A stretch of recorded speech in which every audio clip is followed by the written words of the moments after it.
वक्तव्य स्वामी प्रेमानंद जी ने दिया था किसी व्यक्ति के प्रश्न के उत्तर में कि बलि प्रथा नहीं देनी चाहिए, वो तो माँ है, जगत जननी है, किसी भी प्राणी का वध कैसे कर सकती हैं, कैसे ऐसे मांग कर सकती हैं। अब बात है कि माँ है, जगत जननी है, लेकिन बहुत से राक्षसों का भी वध की है। ज्ञाथा पशु सृष्टा इत्यादि के मत से पशु का भी छेदन विहित है शास्त्र में। हाँ, ये जरूर है कि भावत्रयी होते हैं, 3 भाव है। भावत्रयी में वीर भाव है, पशु भाव है, दिव्य भाव है। पशु भाव में अलग आराधना होती है, दिव्य भाव में अलग होती है, वीर भाव में अलग होती है। ये सब शाक्तागमों में बहुत विस्तार से वर्णित है, लेकिन आप क्योंकि शाक्तागमों के अध्येता नहीं है, जैसा कि आपके कथन से स्पष्ट है, इसलिए आप नहीं जानते। अब रही मेरी निजी आराधना की बात, तो मैं तो मच्छर भी नहीं मारता। हमारे यहाँ कुल देवता की पूजा भी सात्विक रीति से होती है, और हमारे मतलब कुलोगत और संप्रदायगत दोनों आराधना हमारी सात्विक ही है। मैं मद्य मांस इत्यादि का प्रत्यक्ष प्रयोग नहीं करता जागृति की अवस्था में। स्वप्नावस्था की बात अलग है, तेजसावस्था की साधना तो उसका पाप पुण्य लिप्त नहीं होता, वहां तो आप नरबली दे दीजिए स्वप्नावस्था में, उसका कोई दिक्कत यहाँ प्रभाव नहीं पड़ता। लेकिन जागृति की अवस्था में हमारी कुलोचित आराधना, वंशगत आराधना है, संप्रदायगत आराधना पूर्ण सात्विक है। उसमें कहीं भी कोई मांस मदिरा इत्यादि का प्रत्यक्ष विनियोग नहीं है। हम लोग अनुकल्प आदि का ही प्रयोग करते हैं। जहाँ मदिरा का प्रयोग करना है वहां पर नारियल पानी का प्रयोग करेंगे, दूध का प्रयोग करेंगे। जहाँ पर पशु बलि का है वहां पर हम लोग फल इत्यादि का छेदन करते हैं। तो लेकिन फिर भी जहां पर वर्णन है शास्त्र में, उसको तो स्वीकार करना चाहिए ना। जैसे आप काली का भगवती का नाम लिया, काली तंत्र का ही अध्ययन कर लीजिए, काली पुराण का, कालिका पुराण का अध्ययन कर लीजिए।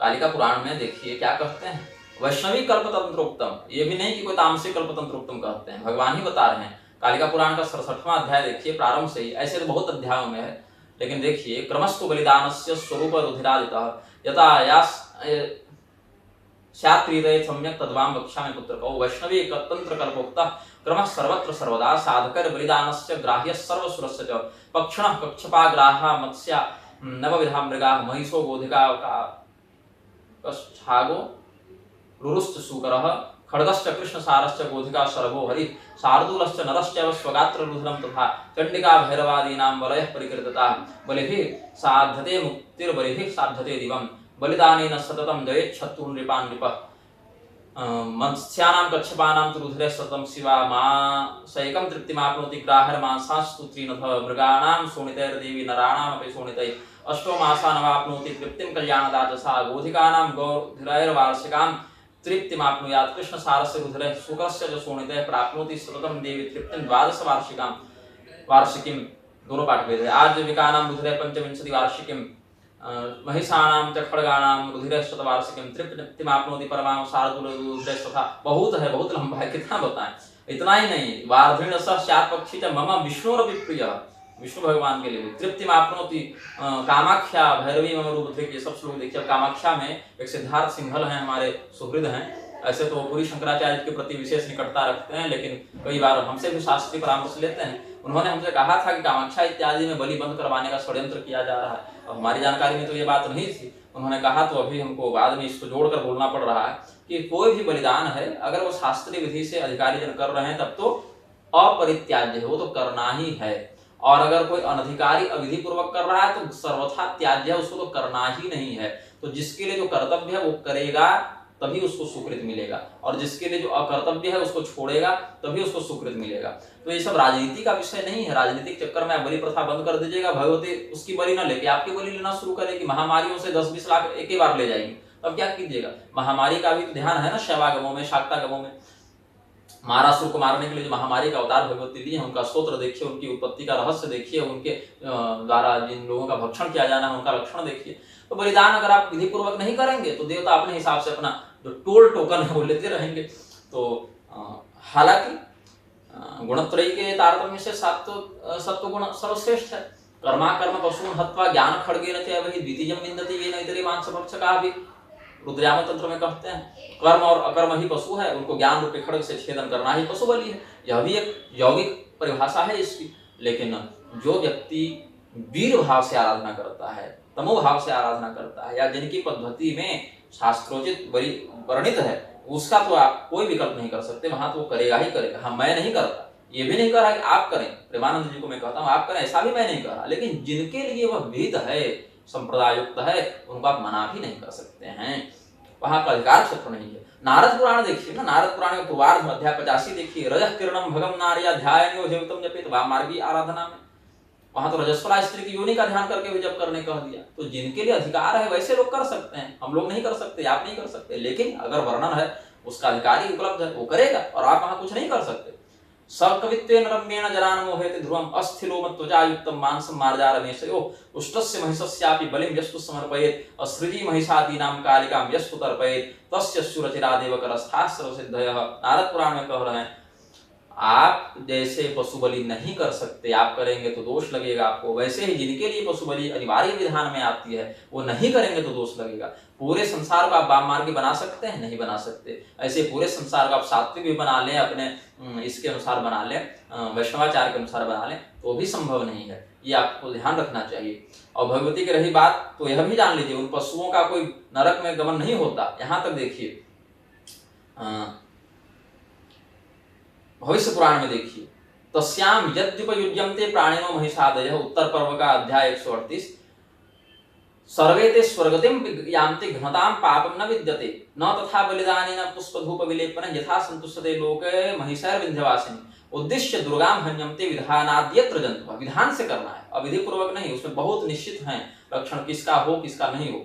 और उद्दिश्य दुर्गां हन्यन्ते विधानाद् येत्र जन्तवः स्वर्गं ते यान्ति कौन्तेय घातयन्तो विभक्तितः। और कौन बता रहे हैं? भगवान श्री कृष्ण स्वयं धर्मराज युधिष्ठिर को बता रहे हैं। ये दोनों तो परम सात्विक है ना, सत्व गुणोपेत भगवान सत्व गुणोपेत भक्त को बता रहे हैं ये विधान। मंत्र कौमुदी में देखिए, स्वयं देवता मांगते हैं यार कई बार बलिदान उन अधिकारी साधकों से, साक्षात भगवती ताम इष्टा देहि देहीति भासते। मंत्र कौमुदी, तदा छाग बलिम दत्वा वरम संप्रार्थयेत् बुध।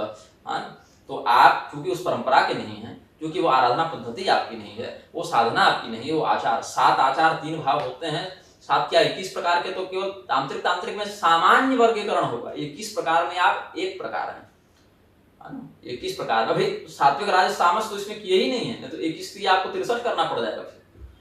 तो 63 में से आप एक पद्धति है, लेकिन 62 पद्धतियां भी तो हैं संसार में, शास्त्रीय हैं।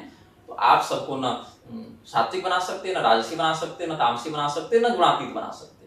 इसका ध्यान रखना पड़ेगा। तामसी में भी अविधि पूर्वक कृत्य को ही तामसी कहा है। और शास्त्र भीतम घोरम तप्यन्ते तपोजना, इसको राक्षसी आसुरी कहा है। उनके शास्त्र में जो भीत है वो तो करेगा, वो करेगा तो उसको दोष नहीं लगेगा। और उसमें अश्रद्धया हुतम दत्तम इत्यादि का भी वचन आपको देखना चाहिए। तो जो अदक्षिण यज्ञ है, अशास्त्रीय यज्ञ है, अविधि पूर्वक क्या यज्ञ है, वो तामसी कहलाता है। इसमें भी यह देखना चाहिए। शास्त्रगत संप्रदायगत अगर उसका वही आचार है तो वह आप आपत्ति नहीं कर सकते, करेंगे तो फिर वहां आपको दोष लगेगा, क्योंकि फिर देवता अपने स्तर से वसूलने पर आएंगे, तब आप क्या कर लीजिएगा। हाँ, ऐसा कई बार है कि देवता चाहते हैं तो कई जगह बलि प्रथा बंद करने का और अनुकल्प देने का स्वयं निर्देश कर देते हैं या सम्मति दे देते हैं, और कई जगह अड़ जाते हैं। तो देखना पड़ेगा कहाँ क्या विधान है। मैं नहीं करता व्यक्तिगत रूप से, मैं पशु बलि हिंसात्मक अर्चना नहीं करता, और न किसी को करवाता हूँ संकल्प देकर कि तुम करो मैं मंत्र पढ़ दे रहा हूँ, ऐसा भी नहीं करता। लेकिन जिनके लिए जिन शास्त्रों में विधान है आप उनको वहां पर करने दें। नहीं करने देंगे तो देवता के कोप का वह व्यक्ति भागी बन जाएगा। इसीलिए अपूर्व विधि, नियम विधि, प्रशंसा विधि सबका ध्यान रखना पड़ेगा। तो इसीलिए हम निवेदन करते हैं स्वसंप्रदायगत सिद्धांत का तो प्रसार करें, वो तो करना ही है, लेकिन पर संप्रदाय खंडक उसका जो विधान है, वेदांत दृष्टि अलग है, लेकिन जहां पर सपर्या विधान है वहां आप क्या कर सकते हैं, वहां का अधिकार ही नहीं है बोलने का। वेदांत दृष्टि ब्रह्म निरूपण में तो खंडन मंडन आचार्यों का चलता रहता है, सपर्या विधान में आप कर ही नहीं सकते, उसके संप्रदाय का वह कूटस्थ नियम है। इसीलिए इन बातों का ध्यान रखना चाहिए। ये हमारा कथन है। और जो भी देवालय जिस विधि से पूजित होते हैं, चाहे कामाख्या हो, विंध्याचल हो, श्रीरंगम हो, तारापीठ हो, जहां हो, चाहे वैष्णव हो, शैव हो, शाक्त हो, सौर हो, गणपति हो, तत्त तंत्रानुसार ही उनका पूजन होना चाहिए। श्रीरंगम में तिरुपति में जहाँ पांचरात्र की विधि है वहां पांचरात्र से, जहां वैखानस की विधि है वहां वैखानस से ही किया जा सकता है। तंत्र सांकर्य नहीं कर सकते आप। वैष्णवागम में सात्विक में भी आप तंत्र सांकर्य नहीं कर सकते, ये तो फिर भी आपके संप्रदाय से अलग का विषय है। इसीलिए हम निवेदन करेंगे कि ऐसे ठोस निर्णय मत देते फिरें, जिस परंपरा का, इस क्रिया का बोध हो उसी का उद्देश्य किया। श्रीमन नारायण। इस वक्तव्य का उत्तरार्ध अब प्रारंभ करते हैं। पूर्व काल के वक्तव्य में, इसी वक्तव्य के पूर्वार्ध में हमने कतिपय विषयों पर चर्चा की थी, और जो भी हमारे पास उस समय शास्त्र प्रमाण से उपलब्ध थे हमने आपके समक्ष निवेदित किया। अब इस भाग में हम यद्यपि अलग अलग अपलोड किया जा सकता था, लेकिन मेरे पास उतना समय, संसाधन और इच्छा नहीं है कि मैं अलग अलग अपलोड करूं, इसीलिए एक बार में ही ये सब जोड़कर मैं बता देता हूं। आप लोगों को विशेष कष्ट हो तो बहुत से विधि हैं यूट्यूब से वीडियो को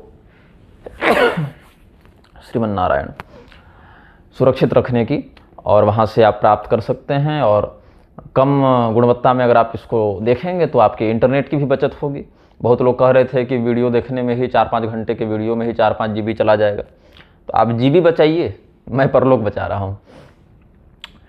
अब जो भक्ति की बात है, भगवान का अप्रिय कर्ता जो है, जो भगवान का अप्रिय करे वह भक्त कैसे हो सकता है? और भगवान का प्रिय क्या है? सदाचरण। सर्वप्रथम व्यक्ति सदाचारी हो। सर्वप्रथम तो भगवान ने जो कहा, जो बताया उसको व्यक्ति करे। भगवान ने जो करने के लिए कहा उसको छोड़कर उन्हीं की प्रसन्नता के नाम से आप मनमानी करेंगे तो ये वस्तुतः आपका भ्रम है, प्रसन्नता नहीं होगी। भक्ति योग होना चाहिए।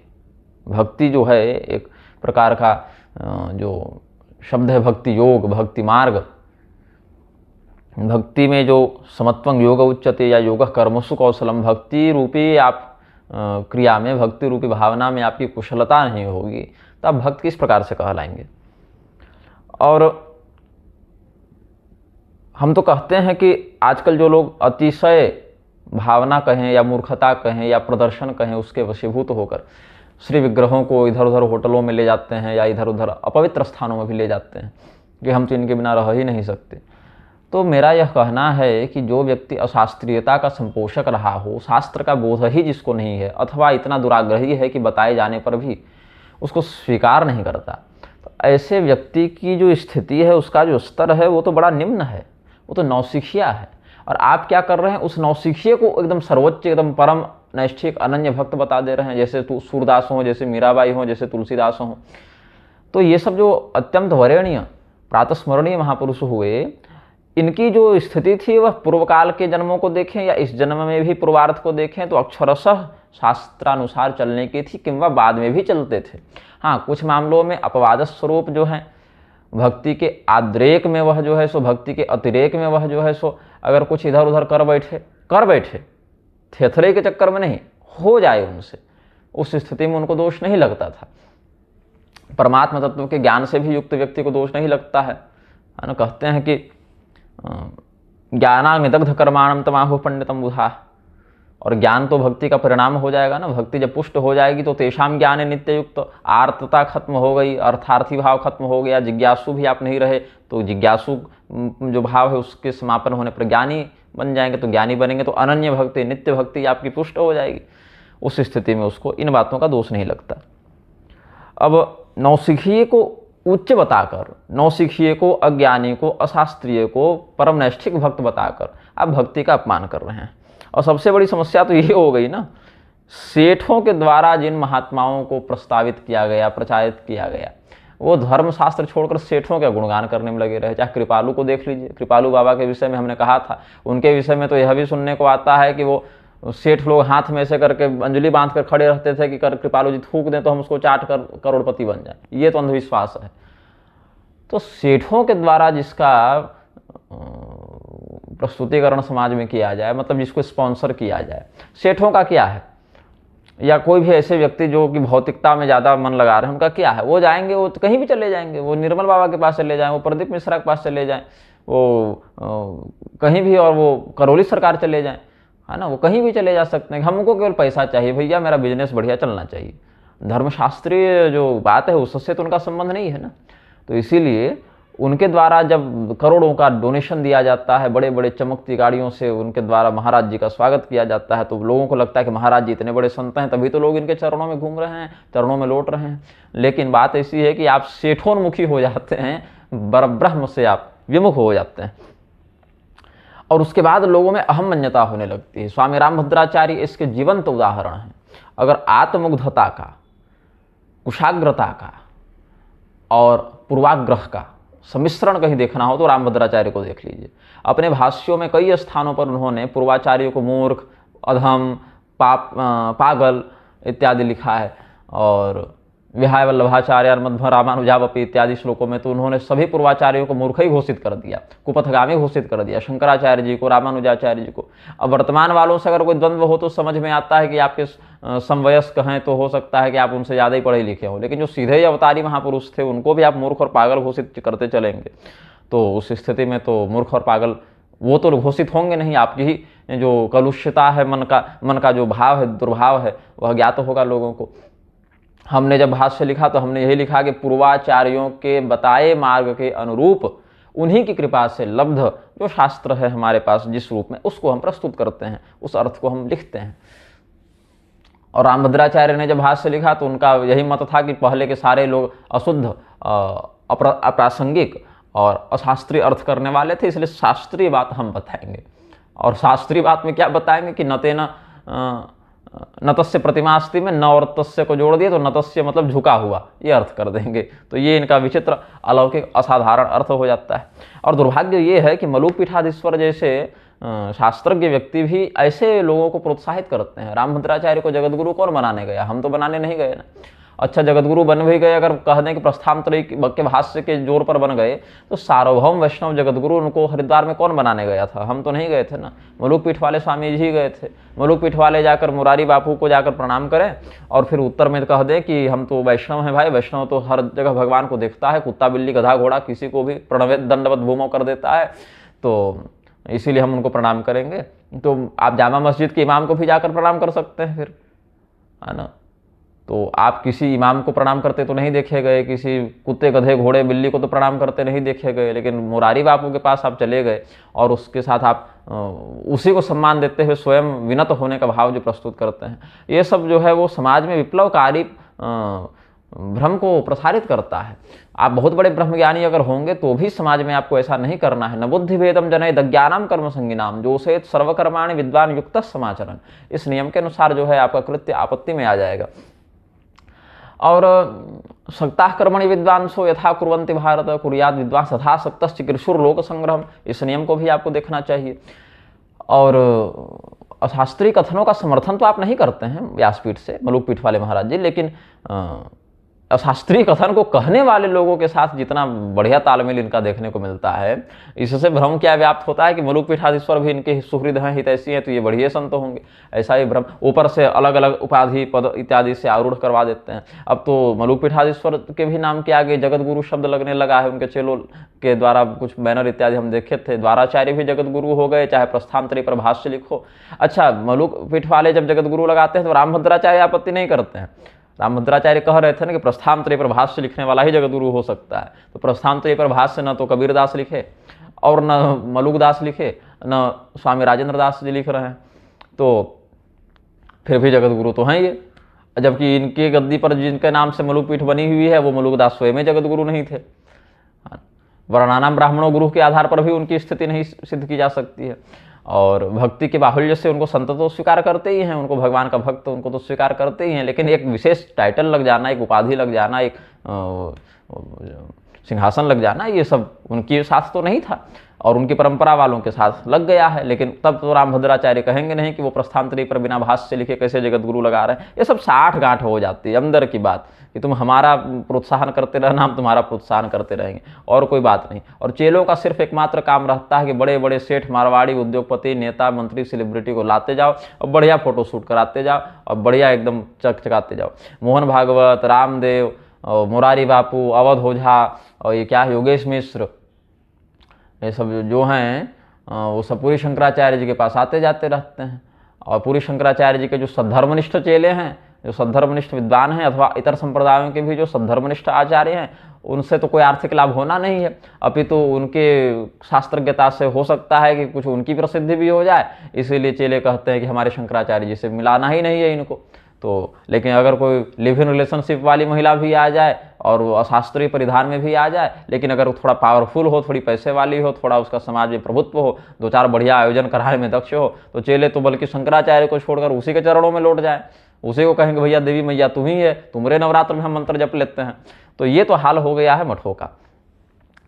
पूर्वाचार्य मूर्ख घोषित किए जा रहे हैं, वर्तमान आचार्य सीधे भगवान के डायरेक्ट अवतारे घोषित किए जा रहे हैं, और उसमें भी वो जो कह दे वह धर्म हो जाता है। शास्त्र में अगर उनके मत के विरुद्ध बातें मिलती हैं तो शास्त्र को ही बदलने की बात करने लगते हैं। तो इससे जो है वो बात पुष्ट नहीं होगी। अब जितने भी हैं ये सब, राधा स्वामी के पास जाइए तो वहाँ पर भगवान का कीर्तन नहीं करना, राधा स्वामी करना है। राम रहीम के पास जाइए तो वहाँ राम रहीम करना है। रामपाल के पास जाइए तो वही परमात्मा बना घूम रहा है। इधर स्वामी नारायण वाले घनश्याम पांडे को परमात्मा बताए घूम रहे हैं। ये लोग आपस में एक बार तय क्यों नहीं कर लेते कि असली वाले परमात्मा कौन है? आपसे में आर्य समाज को और गायत्री परिवार को और ये स्वामी नारायण को, रामपाल को, राम रहीम को, करौली सरकार को, ये सबको, राधा स्वामी को, ये सबको एक जगह बैठकर करना चाहिए तय कि असली वाला परमात्मा कौन है। फिर इनमें से जो परमात्मा नियुक्त हो वो सनातन धर्म वाले हम लोगों से भिड़े फिराकर। तो ये तो केवल सनातन धर्म की जड़ काटने में लगे रहते हैं। आपस में इनका सबका बढ़िया है, चोर मौसेरा भाई वाली बात है इनके साथ। तो जो नौसिखिया है, जिसको अभी शास्त्र का सामान्य सदाचार का शुद्धि अशुद्धि का बोध नहीं है, जिसको देव प्रतिमा का संविधान ज्ञात नहीं है, वो बाजार से ऐसे ही खरीद कर ले आएगा, कोई प्रतिमा रख देगा, कोई पैसे पूजा पाठ करने लगेगा, तो उससे शास्त्रीयता की संसिद्धि नहीं हो जाती है। स्वामी विद्याभास्कर जी महाराज से हमारा जब संवाद हुआ था इस विषय में, तो हमने सोचा है कि बहुत से नवोदित वैष्णवजन भक्ति मार्ग के अतिरेक में ऐसा अनर्थ कर रहे हैं। तो हम स्वामी जी से एक बार बात करना चाह रहे थे कि आप वैष्णवाचार्य हैं, आपके मत में क्या बात होनी चाहिए। तो स्वामी जी ने बड़े स्पष्ट और बड़े ठोस शब्दों में यह कहा कि बिना प्रतिष्ठा के तो भाई पूजन का विधान नहीं है। चाहे चित्र भी हो, चाहे मूर्ति भी हो, चाहे घर में हो, चाहे देवालय में हो, एक प्रतिष्ठा तो उसकी होती है। अब जहाँ बृहद प्रारूप संभव है वहाँ बृहद प्रारूप में करते हैं, जहाँ लघु प्रारूप में संभव है वहाँ लघु प्रारूप में करते हैं, लेकिन प्रतिष्ठा तो होनी ही चाहिए। अब प्रतिष्ठित प्रतिमाओं का पूजन शास्त्रीय दृष्टि से वह समुचित नहीं माना जाएगा। यह स्वामी जी का स्पष्ट मत था। अब देखिए, बात है कि भक्त अगर उस स्तर पर पहुंच जाए, प्रहलाद जी पिछले जन्म में तपस्या कर चुके थे, सदाचरण कर चुके थे, इस जन्म में भी वो भगवान के प्रति निष्कर्म भक्ति से युक्त, निष्कर्म सिद्धि को प्राप्त कर चुके थे, निष्काम भक्ति से युक्त हो चुके थे। तो प्रहलाद जी के सत्यम विधातुम निजभृत्य भाष्यतम वाला श्लोक देखेंगे, स्तंभे सभायाम न मृगम न मानुषम, तो वहाँ पर प्रहलाद जी के वचन को सत्य करने के लिए सर्वव्यापी परमात्मा हैं हम, ऐसा सिद्ध करने के लिए भगवान खंभे से प्रकट हो गए नृसिंहावतार लेकर। लेकिन इसका कोई अर्थ लगाकर दुनिया में जितने खंभे हैं उनको टीका सिंदूर करना प्रारंभ करेगा तो वो शास्त्रीय विधि नहीं होगी। और कहने को तो भगवान मछली के रूप में आ गए तो आप मछली पकड़ के ले आइए और टीका चंदन उसको नहीं कर सकते। वाराह रूप में आए तो आप वाराह पकड़ कर ले आइए और टीका चंदन नहीं कर सकते हैं। उसकी एक अलग विधि है। आराधना एक अलग विषय है। हाँ, आराधना में भी भक्ति परक, ज्ञान परक और उपासना परक अलग अलग मार्ग हैं। उसके संप्रदाय भेद से भी है, इष्ट भेद से भी है, योग्यता अधिकारी वर्णाश्रम भेद से भी है, लेकिन जो रहेगा कम से कम शास्त्र के अनुरूप ही रहेगा ना। आप स्वतंत्र कल्पना करके अगर कोई नवीन मत बना लें या कोई नवीन बात बना लें तो यमराज के यहाँ जब वो एग्रीमेंट ही नहीं है, जब वो धारा ही नहीं लगी है, तो आपको उसका कर्मफल यमराज आपके मन के अनुसार तो देंगे नहीं, है ना। जैसे उदाहरण स्वरूप हमको दाहिने हाथ से दान करना है, अब हम दाहिने हाथ से दान न करके पैर के ऊपर पैसा रख कर अगर संकल्प करके दान कर दें तो हमारा मनमौजी जो है कृत्य वो शास्त्रीय कृत्य तो होगा नहीं, अभी तो विप्लवकारी ही होगा। क्या करना है क्या नहीं करना है इसमें शास्त्र प्रमाण होते हैं, हमारी इच्छा और हमारा जो निजी चिंतन है वह प्रमाण नहीं होता। तस्मात् शास्त्र प्रमाणमते कार्य कार्य व्यवस्थित ज्ञात्वा शास्त्र विधानोक्तं कर्म कर तुम यहाँ रहसी, भगवान स्पष्ट कहे हैं। और अगर यह कहोगे शास्त्र विधि को छोड़कर तो यह शास्त्र विधि मुत्सृज्य वर्तते कामकारतः न स सिद्धिम अवाप्नोति न सुखम न पराम गतिम। शास्त्र विधि का परित्याग करके मनमौजी करने वाला व्यक्ति तो न इसी लोक में कुछ प्राप्त कर सकता, न ऊपर लोक में कुछ प्राप्त कर सकता, और परम गति तो खैर दूर ही बात है।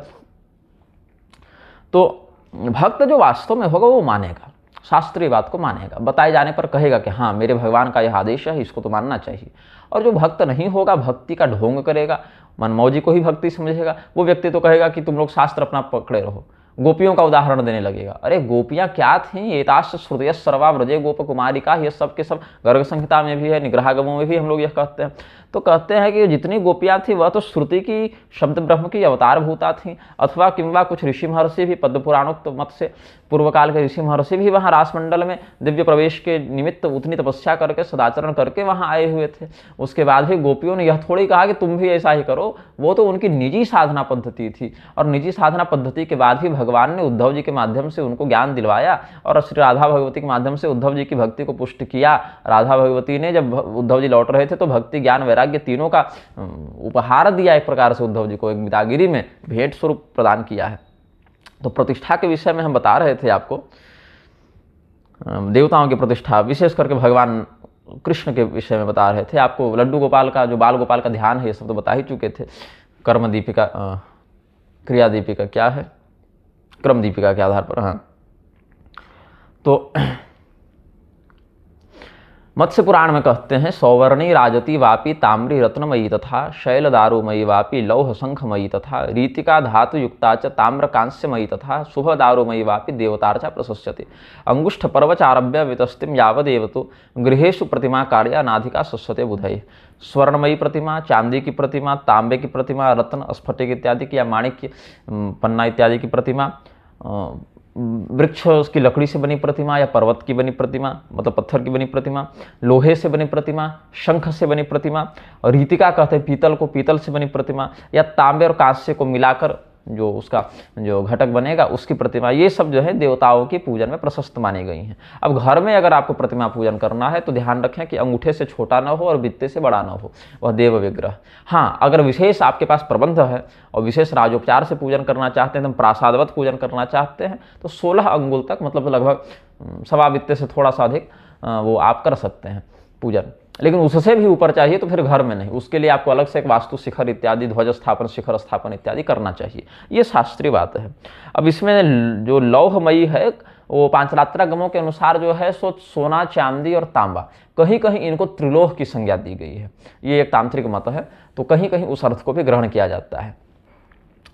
अब विष्णु धर्मोत्तर पुराण के तीसरे खंड के अध्याय 38 के श्लोक 22, 23, 24 का आप अवलोकन करें तो यहाँ पर वर्णन स्पष्ट है कि प्रमाणहीनाम प्रतिमाम तथा लक्षण वर्जिताम आवाहिताम च विप्रेन्द्रैर्नाविशन्ति दिवौकसः आविशन्ति तु ताम नित्यं पिशाचा दैत्य दानवा तस्मात् सर्व प्रयत्नेन मानहीनाम विवर्जयेत चित्र लक्षण संयुक्तम प्रशस्तम सर्वमुच्यते।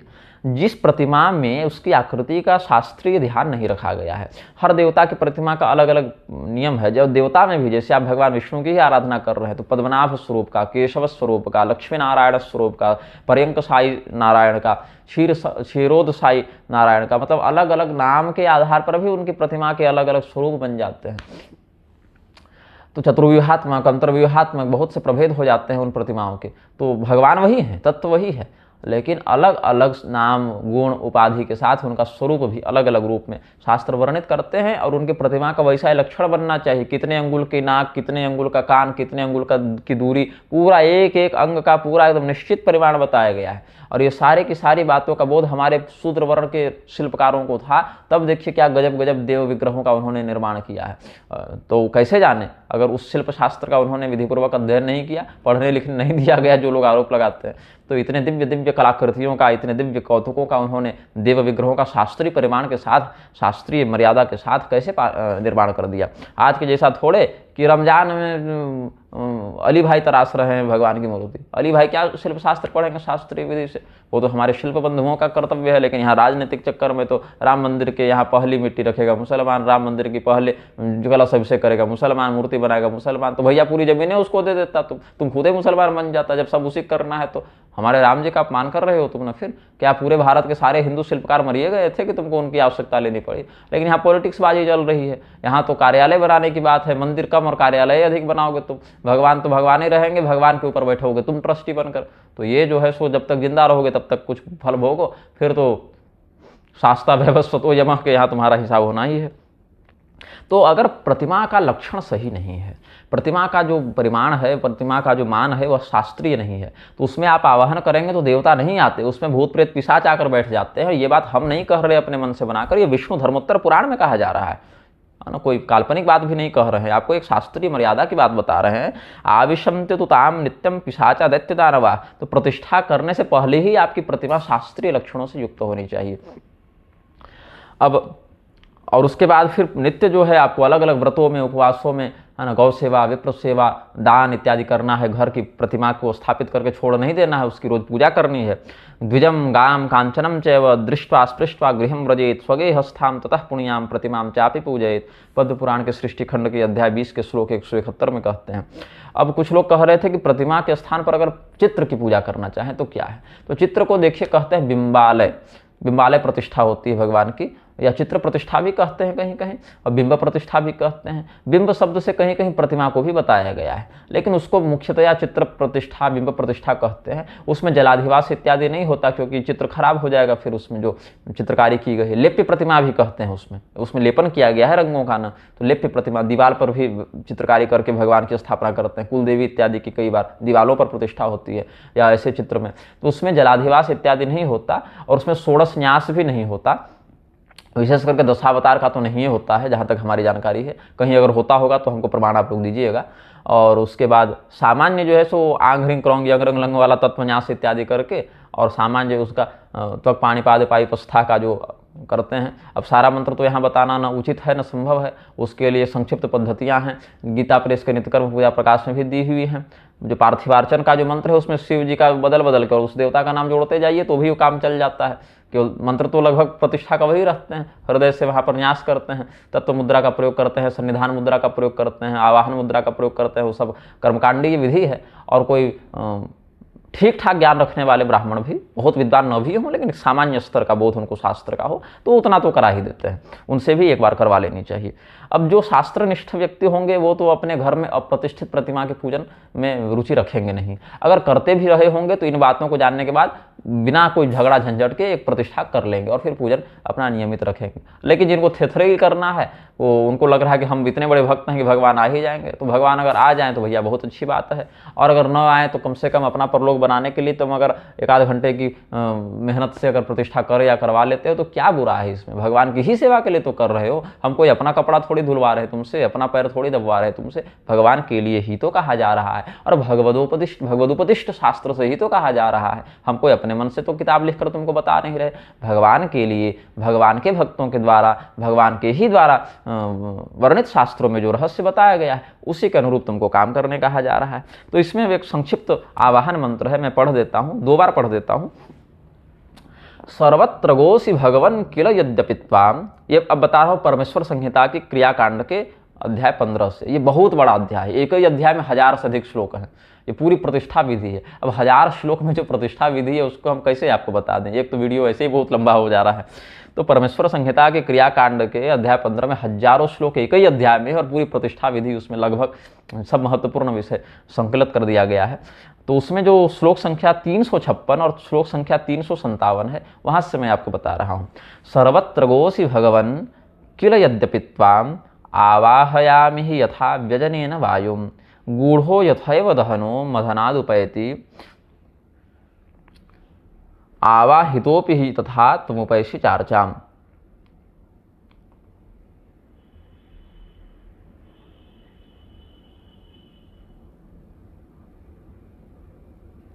इसमें 2 भाव हैं। एक भाव तो यह कहता है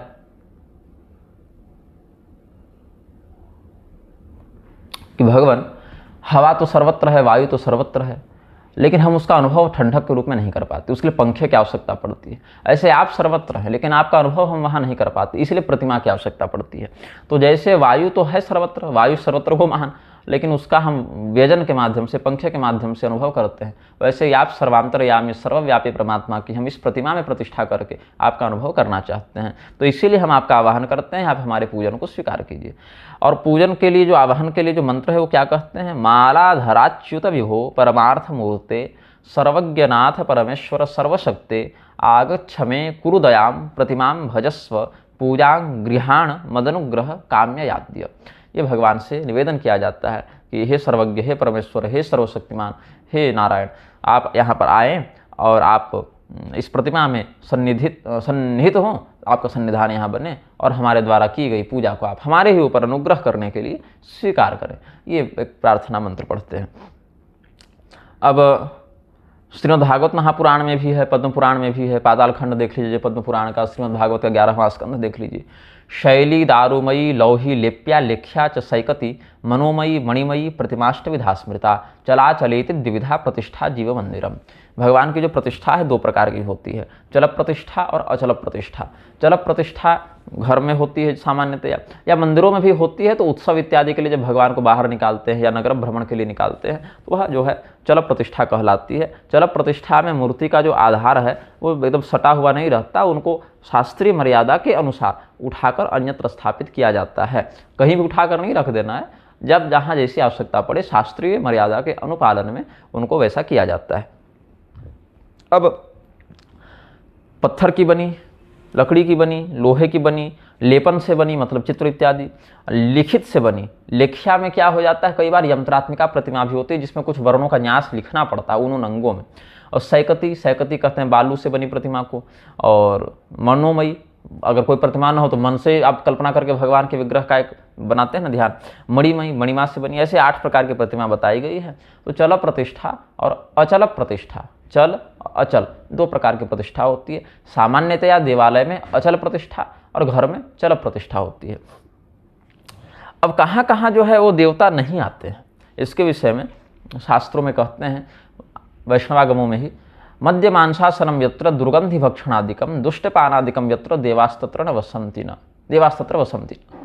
जहाँ पर मद्य मांस इत्यादि का प्रयोग होता हो, दुर्गंध से युक्त चीज़ों का भक्षण होता हो, जहाँ पर दुष्ट पान इत्यादि मतलब पूरा एकदम दारू पी के और सो रहे हैं, या अवशुद्ध अवस्था, अवशुद्ध निषिद्ध तत्वों का भक्षण होता, वहाँ देवताओं का वास नहीं होता। श्वानाश्च शूकरा यत्र गृह भ्रमंति वानरा भ्रष्ट जीवा यत्र संति देवास्तत्र वसंति न। जहाँ पर कुत्ते, सूअर, बंदर और भी अन्य कोई भ्रष्ट जीव वहाँ पर भ्रमण करता हो, वहाँ पर देवता नहीं रहते। विधिहीना प्रतिष्ठा चा जलपुष्पम प्रपूजनम स्तुतिहीन प्रवेशश्च देवास्तत्र वसंति न। जहाँ जो प्रतिष्ठा की गई है वह विधिहीन प्रतिष्ठा है। विधिहीन प्रतिष्ठा मतलब आपने उचित तरीके से प्रतिष्ठा नहीं की, तो अप्रतिष्ठित भी विधिहीन प्रतिष्ठित ही है। रख तो दिए तो प्रतिष्ठा तो है उसकी, लेकिन विधि तो नहीं है ना, तो विधिहीन प्रतिष्ठा ही अप्रतिष्ठा भी कही जा सकती है। अथवा जहाँ पर बिना जल पुष्प के ही आप पूजा कर रहे हैं, अब अशुद्ध हैं, सूतक में चले गए, रजस्वला हो गए, तब तो अलग बात है, वहाँ तो आपको शास्त्रीय मर्यादा के अनुसार ही चलना है। लेकिन जहाँ पर शास्त्रीय मर्यादा कह रही है कि पूजन करो, वहाँ जल के बिना, पुष्प के बिना, कम से कम कुछ नहीं तो भैया एक फूल जाकर 1 लोटा जल ही चढ़ा दो। लेकिन उतना भी जहाँ नहीं हो रहा है, अथवा अगर बिल्कुल आप जैसे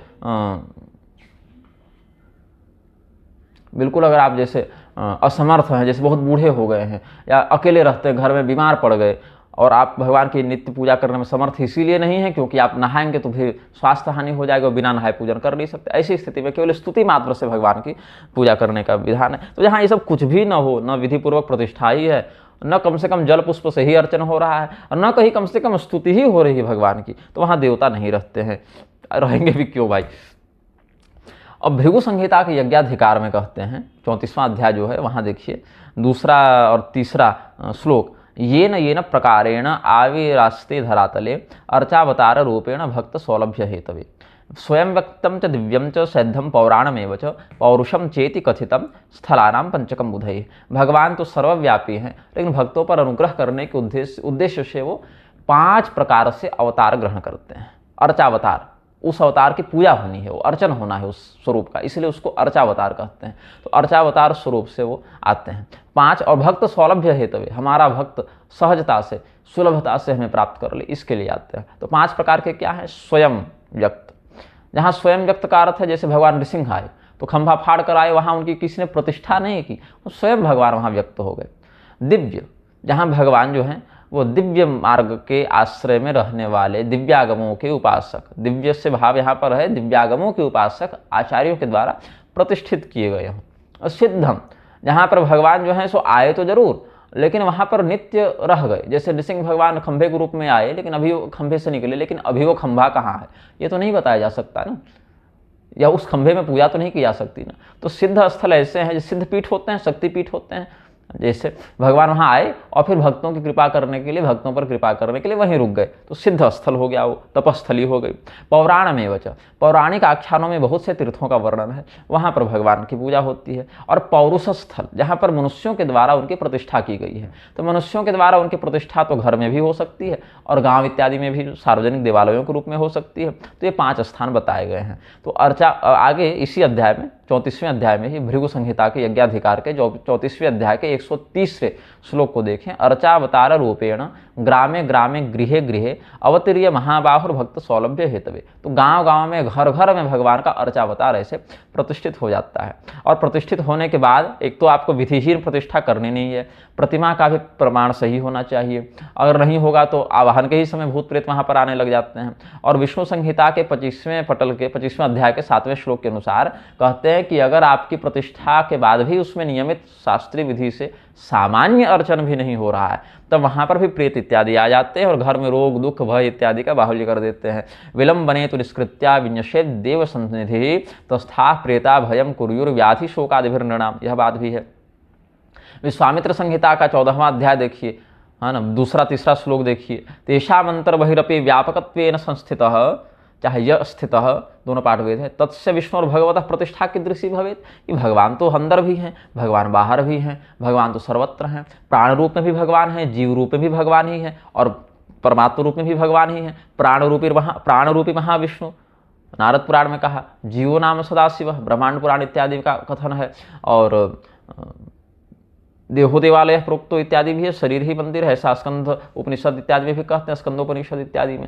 या फिर यह भी कहते हैं ईश्वर सर्वभूतानां हृदय से अर्जुन तिष्ठति। तो प्राण रूप में, जीव रूप में, परमात्मा रूप में भी भगवान ही प्रतिष्ठित हैं। फिर अलग से जो अंदर है, बाहर है, सर्वत्र व्याप्त है, उसकी अलग से प्रतिमा में प्रतिष्ठा कैसे होती है? तब इस पर बताया कि तस्य विष्णु और भगवतः प्रतिष्ठा कीदृशी भवेत्, क्यों होती है, क्या आवश्यकता है? तब कहे कि मंद बुद्धि लोगों में यह प्रतीति नहीं है, उनको यह अनुभव नहीं है कि सर्वत्र परमात्मा है, इसीलिए उनके लिए ऐसी प्रतिमा प्रतिष्ठा का, पूजन का विधान है। एक बार जब ब्रह्मनिष्ठा संसिद्ध हो जाए तो अंदर बाहर सर्वत्र उसको परमात्मा चिंतन होने लगता है। वासुदेव सर्वमिति स महात्मा सुदुर्लभ, लेकिन ऐसा महात्मा बड़ा दुर्लभ है। तो उस स्थिति में वह जब तक इस ब्राह्मी स्थिति को प्राप्त नहीं हुआ है तब तक प्रतिमा विशेष का पूजन करके भगवान की सेवा करे। और जब परमात्मा निष्ठ हो जाए तब तो खैर कोई शुद्धि अशुद्धि नहीं, कोई नियम धर्म नहीं, कोई शरीरगत आधि व्याधि भय शोक तृष्णा बुभुक्षा नहीं उसकी, वो तो ब्रह्मनिष्ठ संत हो गया। फिर वो परमात्मा तत्व में अवधूत वृत्ति से लीन हो गया। इसीलिए कहा तथा ही मंद बुद्धि नाम विश्वासाया विधीयते, मंद बुद्धियों को विश्वास दिलाने के लिए कि भगवान हैं, ये प्रतिष्ठा विधान बताया गया।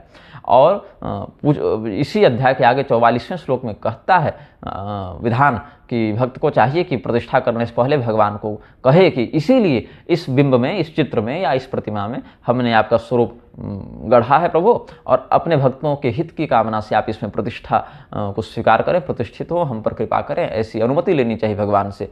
प्रकल्पितमिदं विश्वम त्वद्भक्त हित काम्यया प्रतिष्ठां कर्तुमिच्छामि प्रसीद परमेश्वर। अब कहते हैं कि घर में प्रतिष्ठा की क्या आवश्यकता है। अब देखिए, घर में प्रतिष्ठा की आवश्यकता सत्ययुग में तो नहीं थी, ये सब त्रेता युग से प्रारंभ हुआ है, जैसा कि शास्त्रीय मत है। अगर उस युग में कोई करना चाहे घर में तो मना ही नहीं थी, लेकिन लोग करते नहीं थे क्योंकि इतना सत्वगुण उनमें था कि देवताओं का तो प्रत्यक्ष दर्शन हो जाता था। तो प्रत्यक्ष बुला के जब पूजा कर सकते हैं तो अलग से मूर्ति बना के क्यों करें घर में।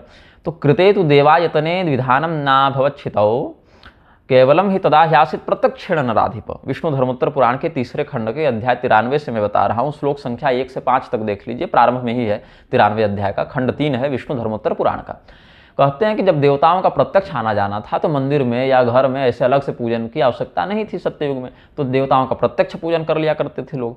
और ऐसे तो त्रेता युग और द्वापर युग में भी देवताओं का प्रत्यक्ष आना जाना होता रहता था, लेकिन उतना नहीं होता था, सबके लिए सुलभ नहीं थे, इसीलिए फिर वहाँ घर में या मंदिर में अलग से पूजन का विधान था। कुछ विशेष भक्ति ज्ञान तपस्या वाले भक्त ही प्रत्यक्ष पूजन कर पाते थे, और कलयुग में तो खैर वो भी नहीं है, इसलिए कलयुग में तो प्रतिष्ठा कर्म विशेष करके महत्व रखता है।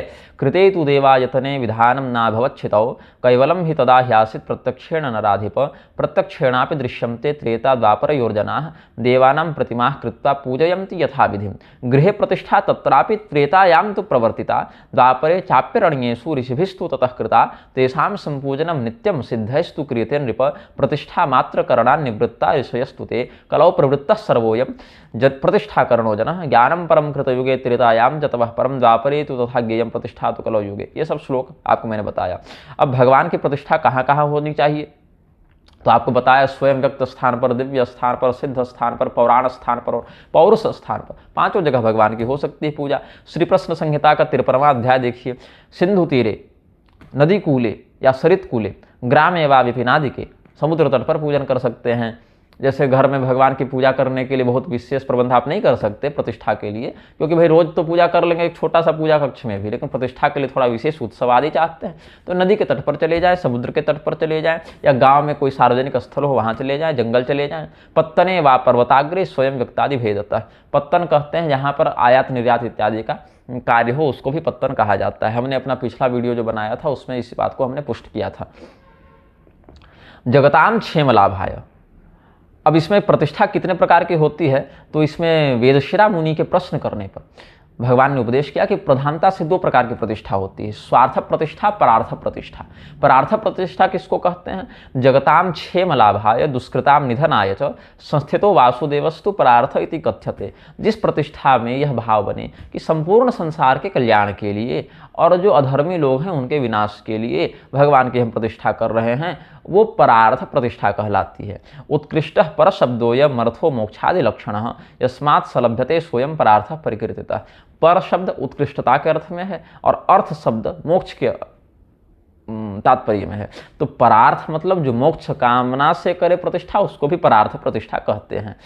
स एव सर्वफलद सर्वेशा मुक्तिदायक तस्मात् सर्वजनैः परार्थ पुरुषोत्तम। और जिस मंदिर में जिस श्री विग्रह में परार्थ प्रतिष्ठा की गई हो वह परार्थ प्रतिष्ठा तो हर व्यक्ति के द्वारा पूजनीय होती है। ब्राह्मण, क्षत्रिय, वैश्य, शूद्र, स्त्री, पुरुष सब कर सकते हैं। हाँ, अब सीधे मूर्ति छू छू कर नहीं करना है, लेकिन उसमें सभी पूजन अपने अपने अधिकारानुसार कर सकते हैं। मुख्य याजक तो एक ही होता है कोई, उसी के माध्यम से शेष जन अपनी अपनी पूजा अर्चना करते हैं। और अपने अपने घर में अगर परार्थ प्रतिष्ठा न करके स्वार्थ प्रतिष्ठा की जाए, अपनी निजी रूप से की जाए, तो भी ब्राह्मण, क्षत्रिय, वैश्य, शूद्र सभी व्यक्ति अपने घर में भगवान की अपने अपने घर में निजी प्रतिष्ठा कर सकते हैं, उसको स्वार्थ कहते हैं। अथवा अगर सार्वजनिक प्रतिष्ठा भी करें लेकिन सभी लोगों के कल्याण का चिंतन न करके या मोक्ष का चिंतन न करके, हमारा बिजनेस बढ़ जाए, हमारा जो है सो घर में बालक हो जाए, हमारी कन्या का विवाह हो जाए, हमारा जो है धन दौलत धन संपत्ति वो बढ़ जाए, ये सब के अगर चक्कर में अगर करते हैं तो फिर वह स्वार्थ प्रतिष्ठा कहलाती है। ब्राह्मण, क्षत्रिय, वैश्य, शूद्राद्य स्वस्व सदमनि स्थापितो देवदेवस्तु स्वार्थ इत्यभिधीयते। पश्वा राम गृह क्षेत्र पुत्राद्या स्वार्थ संपदः तन्मात्र दाना तद्देव स्वार्थ संपरिकीर्तितः। अब श्री प्रश्न संहिता का ही, पहले मैं इनको प्रश्न संहिता कहता था, श्री नहीं लगाता था, तो प्रश्न संहिता ऐसे मैं कहता था। तो एक दिन स्वामी विद्याभास्कर जी महाराज ने हमको टोका, मार्गदर्शन ही किया। टोका मतलब कुछ गलत देखेंगे तो बोलेंगे, जैसे मेरी भी वृत्ति है, कुछ गलत देखता हूँ तो बोलता हूँ, तो द्वेष बुद्धि से थोड़ी बोलता हूँ, ये कहने के लिए कि हाँ भाई शास्त्र इसमें ऐसा कहते हैं, आप ऐसा चिंतन कर रहे हैं, तो इसके लिए कहता हूँ। तो एक बार हमने स्वामी जी से पूछा भी था कि हम इतना कुछ बोलते रहते हैं, आपके विषय में भी 2-4 बातें हम बोले हैं, तो आपको बुरा तो नहीं लगा? क्योंकि अब जिससे व्यक्तिगत परिचय है उनसे तो हम बात इस विषय में करते हैं। तो स्वामी जी ने बड़ा सुंदर उत्तर दिया कि अगर आप शास्त्रीय बात को जानकर और चुप रह जाते और हमारा उपहास करने के लिए कुछ कहते, मूर्ख सिद्ध करने के लिए कुछ कहते, तो हमको बुरा लगता। लेकिन अगर शास्त्रीय बात को जानकर आप शास्त्रीय बात बताने के लिए कोई बात कह रहे हैं, तब तो ये हर्ष का विषय है, ये तो प्रसन्नता का विषय है।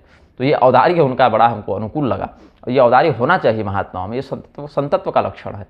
कहे कि अगर शास्त्र की बात को आप जान रहे हैं तो आपको बताना आपका कर्तव्य है, और अगर आप बताने के लिए बता रहे हैं, शास्त्र मर्यादा की रक्षा के लिए बता रहे हैं, बहुत अच्छी बात है। और जानबूझकर अगर आप ज्ञान को छिपा लेंगे और ज्ञान को नहीं बताएंगे, शास्त्रीय बात को नहीं बताएंगे, तब तो आपको तब हमको बुरा लगेगा। यदि आप जानते हैं और उस बात को फिर नहीं बताएंगे तब बुरा लगेगा।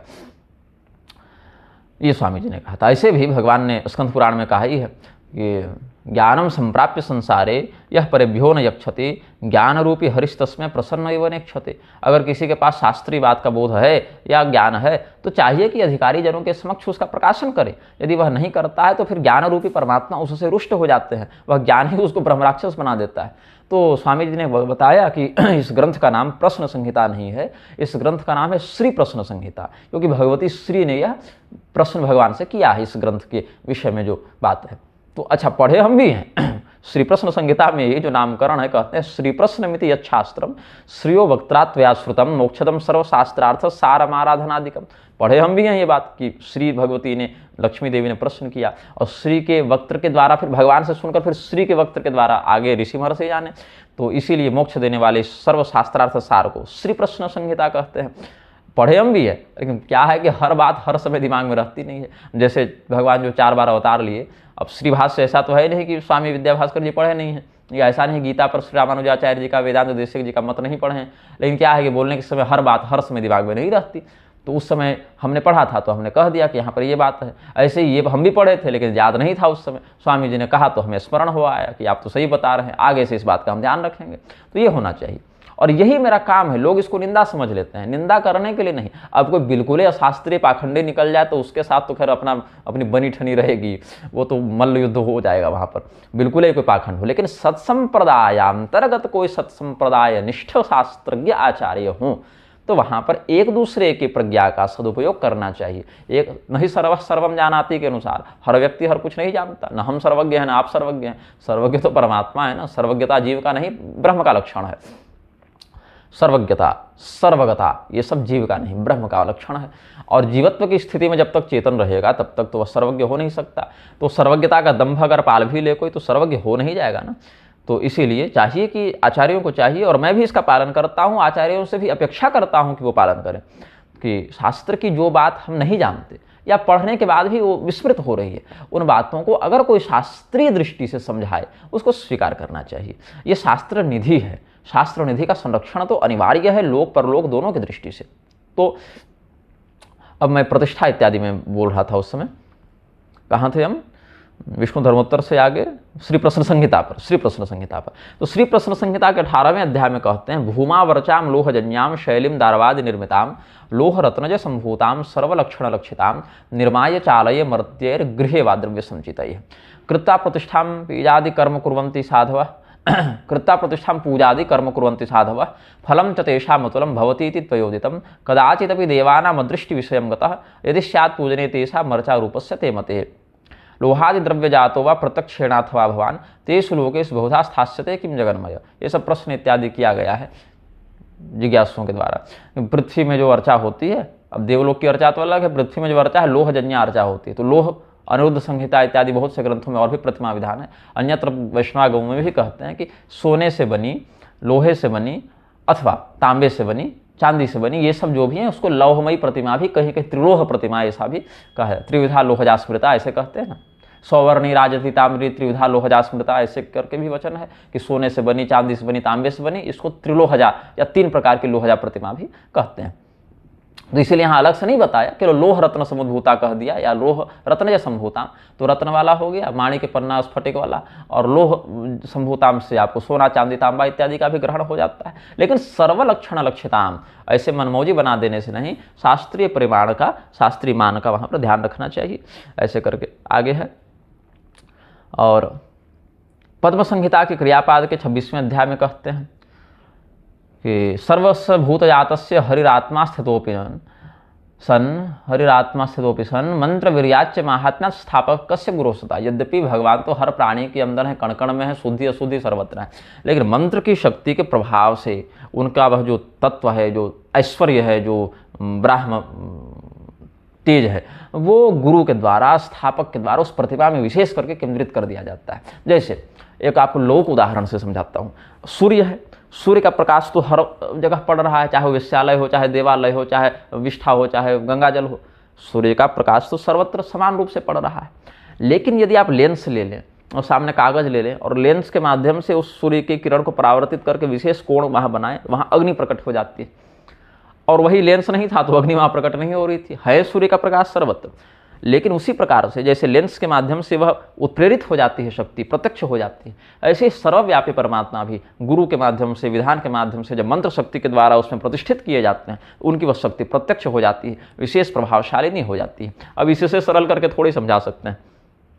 इसीलिए कहा प्रतिमायां प्रकर्षेण सन्निधत्ते हरि स्वयं कामान शेषांस्तत्रैव हरेमर्थयते जनः तेन प्रतिष्ठा नामेध मनवर्थम वर्धते भूहि यथा च वह निर्दहनो न दहन व्याप्य तिष्ठति अरणिमथनात् भूतो जायमानः प्रदुष्यते दहनादीनि कर्माणि करोति च यथा तथम तथा सर्वगतो विष्णुरदृश्यः प्राकृतिर्जनैः दृश्यते च प्रतिकृतो मंत्रिणो मंत्र गौरवात्। जैसे आप लकड़ी ले लें दो तो आपको गर्मी नहीं लगेगी, लेकिन वही लकड़ी आप रगड़ते जाइए, एक निश्चित घर्षण के बाद उसी से अग्नि उद्भूत हो जाती है ना।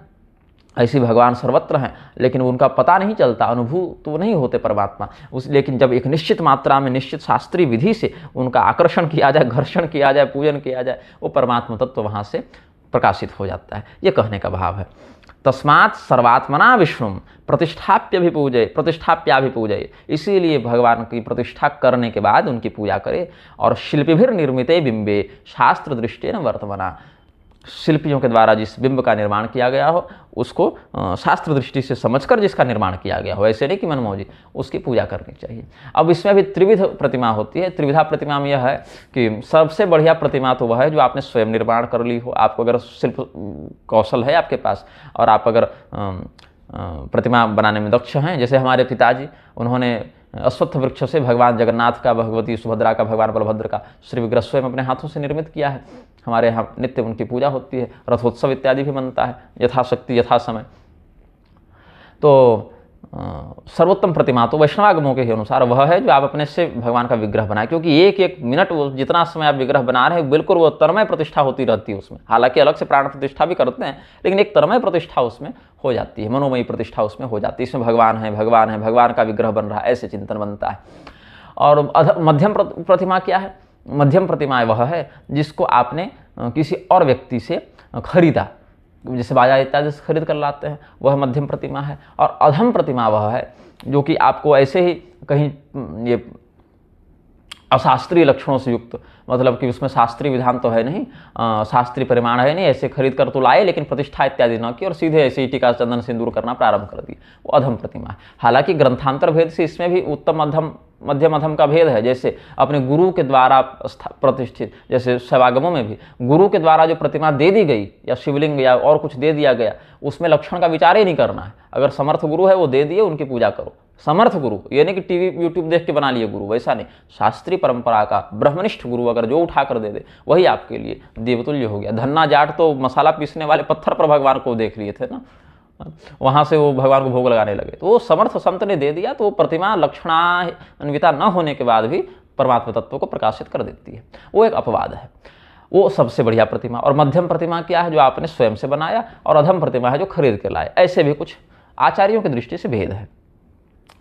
अब पद्म संहिता के ही क्रियापाद में आप 2-3 अध्याय आगे बढ़ जाएं तो 29वें अध्याय में देखिए 28, 29 श्लोक और 34 और 40 श्लोक देखिए। 28वां, 29वां, 34वां और 40वां कृष्ण भगवान के विषय में कहते हैं, वसुदेव सुतस्यापि स्थापनम वासुदेववत्।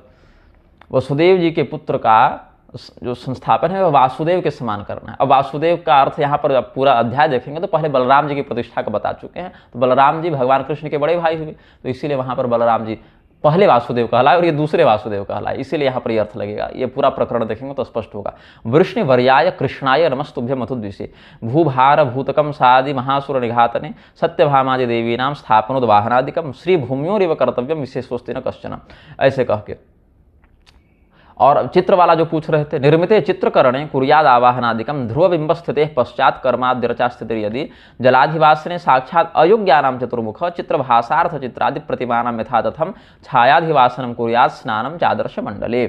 अब उसमें चित्र इत्यादि बना रहे हैं तो 2 प्रकार के चित्र हैं। एक तो आपने निश्चित कर दिया कि ये चित्र हिलेगा ही नहीं, ध्रुव प्रतिष्ठा हो गई, ध्रुव बिंब प्रतिष्ठा हो गई, तब वहाँ पर तो जो जो कर्म आपको करना है वो तो नित्य करना ही है। लेकिन अस्थायी चित्र की अगर आप स्थापना कर रहे हैं, जैसे नवरात्र में भगवान भगवती की फोटो रख के कर लिए, या जन्माष्टमी में, श्री रामनवमी में, शिवरात्रि में से कर लिए, तो वहाँ जलाधिवास इत्यादि आपको नहीं करना है, छायाधिवास करना है। मतलब जल में उसकी परछाई पड़े, चित्र है और सामने एक जल से भरा पात्र रखिए जहाँ पर उसकी परछाई पड़े, वहाँ उस माध्यम से छायाधिवास होता है। अथवा वस्त्र आदि से ढक के उनको छाया इत्यादि करके उसमें आवृत करके भी अधिवास करते हैं। लेकिन उसमें विशेष कोई अलग से षोडश न्यास आदि नहीं होते, वो सीधे सीधे वो पंचेंद्रियों का न्यास और त्वगस्थि मांस इत्यादि का ही वहाँ ध्यान करके और हृदय से प्राण का वहाँ निस्सरण कर देते हैं, स्थानांतरण करके वो कर लेते हैं। वो 20 मिनट की अधिकतम प्रक्रिया, अगर अभ्यासी हो तो 20 मिनट तक में बहुत अच्छे से वो सामान्य प्रतिष्ठा अग्नुत्तारण संस्कार से लेकर प्रतिष्ठा करने तक, अगर मंत्र सारे सामने हो, 20 मिनट तक में व्यक्ति कर सकता है, जो मेरा अनुभव है।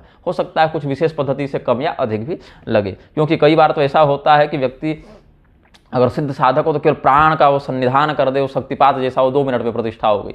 लेकिन हम वैसे साधक नहीं है, तो हमको 20 मिनट तक बहुत सूक्ष्म प्रतिष्ठा भी करे तो उतना समय तो सब शोधन इत्यादि करने में लग ही जाता है, अगर सारा सामान उपस्थित हो, सारे मंत्र सामने हों तब। अब पद्म संहिता के क्रियापाद में ही कहते हैं, थोड़ा और आगे बढ़ जाए तो 32वें अध्याय में चले जाए तो गृहार्चा स्थापनं वक्षे यथावत कमलासन। ब्रह्मदेव को बता रहे हैं भगवान पद्म संहिता ब्रह्मदेव को भगवान ने बताई है। तो कहते हैं कि उसमें कितने कितने हैं, सौवर्णी राजति वापी, घर में जो स्थापना है, गृहार्चा स्थापन, गृह में जो अर्चा स्थापन होगा वहाँ बता रहे हैं। यथावत कमलासन सौवर्णी राजति वापि प्रतिमा स्याद्विजन्मनाम आरकूटमयी यदवा यदवा ताम्रमयी भवेत लोहजा प्रतिमा सर्वा सर्व काम फलप्रदा। सोने की बनी प्रतिमा, रजत की बनी, चांदी की बनी प्रतिमा, ये सब ब्राह्मणों के लिए प्रशस्त हैं। आरकूट कहते हैं पीतल को, पीतल की बनी प्रतिमा या तांबे की बनी प्रतिमा भी प्रशस्त है। लोहे की बनी प्रतिमा भी सभी काम को सभी ये दे देती है। लेकिन इसमें क्या क्या है ना, कुछ कुछ निषेध भी है कहीं कहीं। शिलाबिंबम दारुबिंबम स्वगृहे नार्चयेद बुध पिशाचादि वशीकारे प्रतिमा चायसी मता। पत्थर से बनी प्रतिमा और लकड़ी से बनी प्रतिमा की पूजा घर में नहीं करनी चाहिए, क्योंकि और लोहे की बनी प्रतिमा भी, ये सब पिशाचों का वशीकरण करते हैं। यह भी एक मत यहाँ पर जो पद्म संहिता का क्रियापाद है उसका 32वां अध्याय का 3रा श्लोक यह बता रहा है।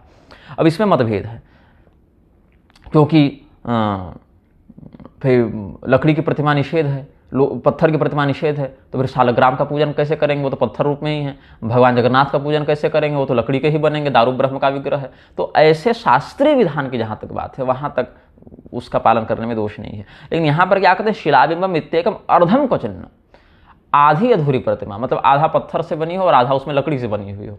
ऐसा नहीं जैसे पत्थर का हाथ टूट गया तो लकड़ी का हाथ लगा दिए, वैसा नहीं। मतलब पूर्णतया शिलामयी प्रतिमा हो। भागवत महापुराण में, पद्म पुराण में विधान बताया ना, शैली दारूमयी इत्यादि बताया।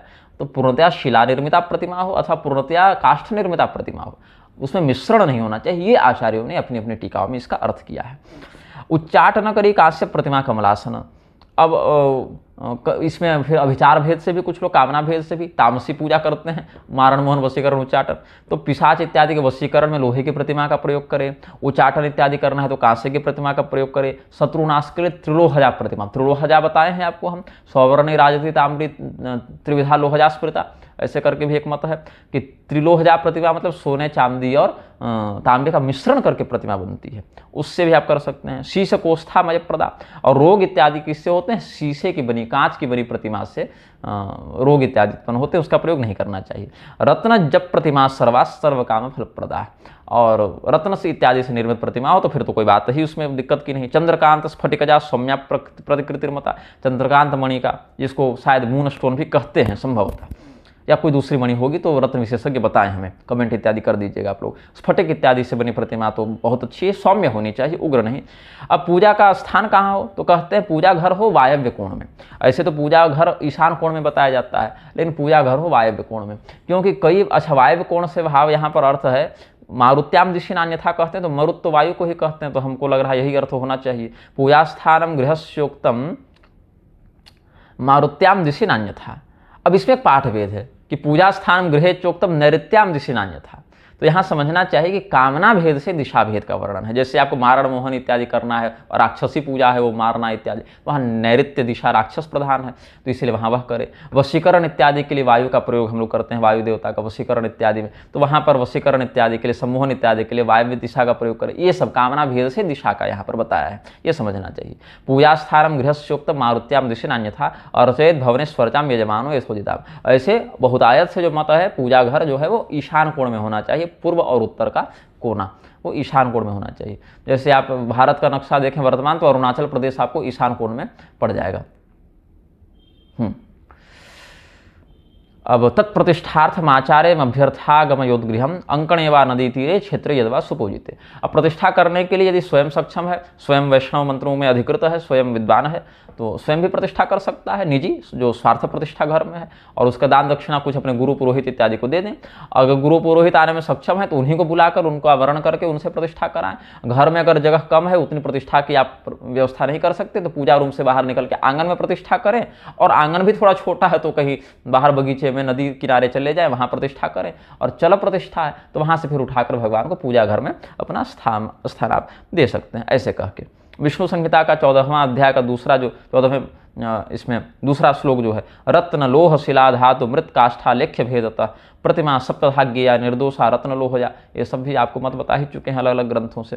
तो अब प्रतिमा की जो प्रतिष्ठा की अनिवार्यता है, हाँ, एक इसमें अपवाद यह है कि किसी व्यक्ति को अगर प्रतिष्ठा का ज्ञान न हो, लेकिन हृदय बड़ा श्रद्धालु हो, सच में श्रद्धालु हो, शास्त्रनिष्ठ तो हो लेकिन शास्त्रज्ञ नहीं हो, शास्त्र के प्रति श्रद्धा तो रखता हो किंतु शास्त्र ज्ञान से रहित हो गया हो, तो अत्यंत भक्ति के उसमें जो अतिरेक से अगर वह शास्त्रीय लक्षणान्विता प्रतिमा है तो अब आचार्य राजेश बेंजवाल बता रहे थे कि 3 महीने में उसमें विग्रह आ जाते हैं, भगवान की प्रतिष्ठा हो जाती है अगर वो त्रिकाल पूजन करे। हमने कहीं पढ़ा था, अभी तुरंत याद नहीं आ रहा है कहाँ पढ़ा था, लेकिन पढ़ा था कहीं 1 वर्ष में वो आ जाती है। तो हम समझते हैं कि एक समय पूजा करोगे तो 1 वर्ष में उसमें देवता जागृत होने लगेंगे, और अगर त्रिकाल करोगे तो शायद 3 महीने में हो जाए। पढ़ा हुआ विषय है, लेकिन अभी अब क्या है कि सैकड़ों शास्त्र हैं, सैकड़ों हजारों लाखों श्लोक हैं, अब कौन सी बात कहाँ पढ़े थे, सब बात जो है 1000 बातों में 2 बात भूलना भी तो जीव का लक्षण है। सब कुछ याद रहेगा तो भगवान ही नहीं घोषित हो जाएंगे, सर्वज्ञता हो जाएगी तो परब्रह्म घोषित हो जाएंगे ना।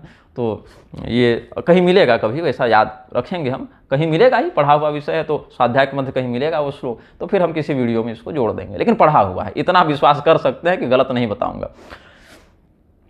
अब 1-2 वक्तव्य और हम इसमें समाहित करेंगे और फिर अपने कथन को पूर्ण करेंगे।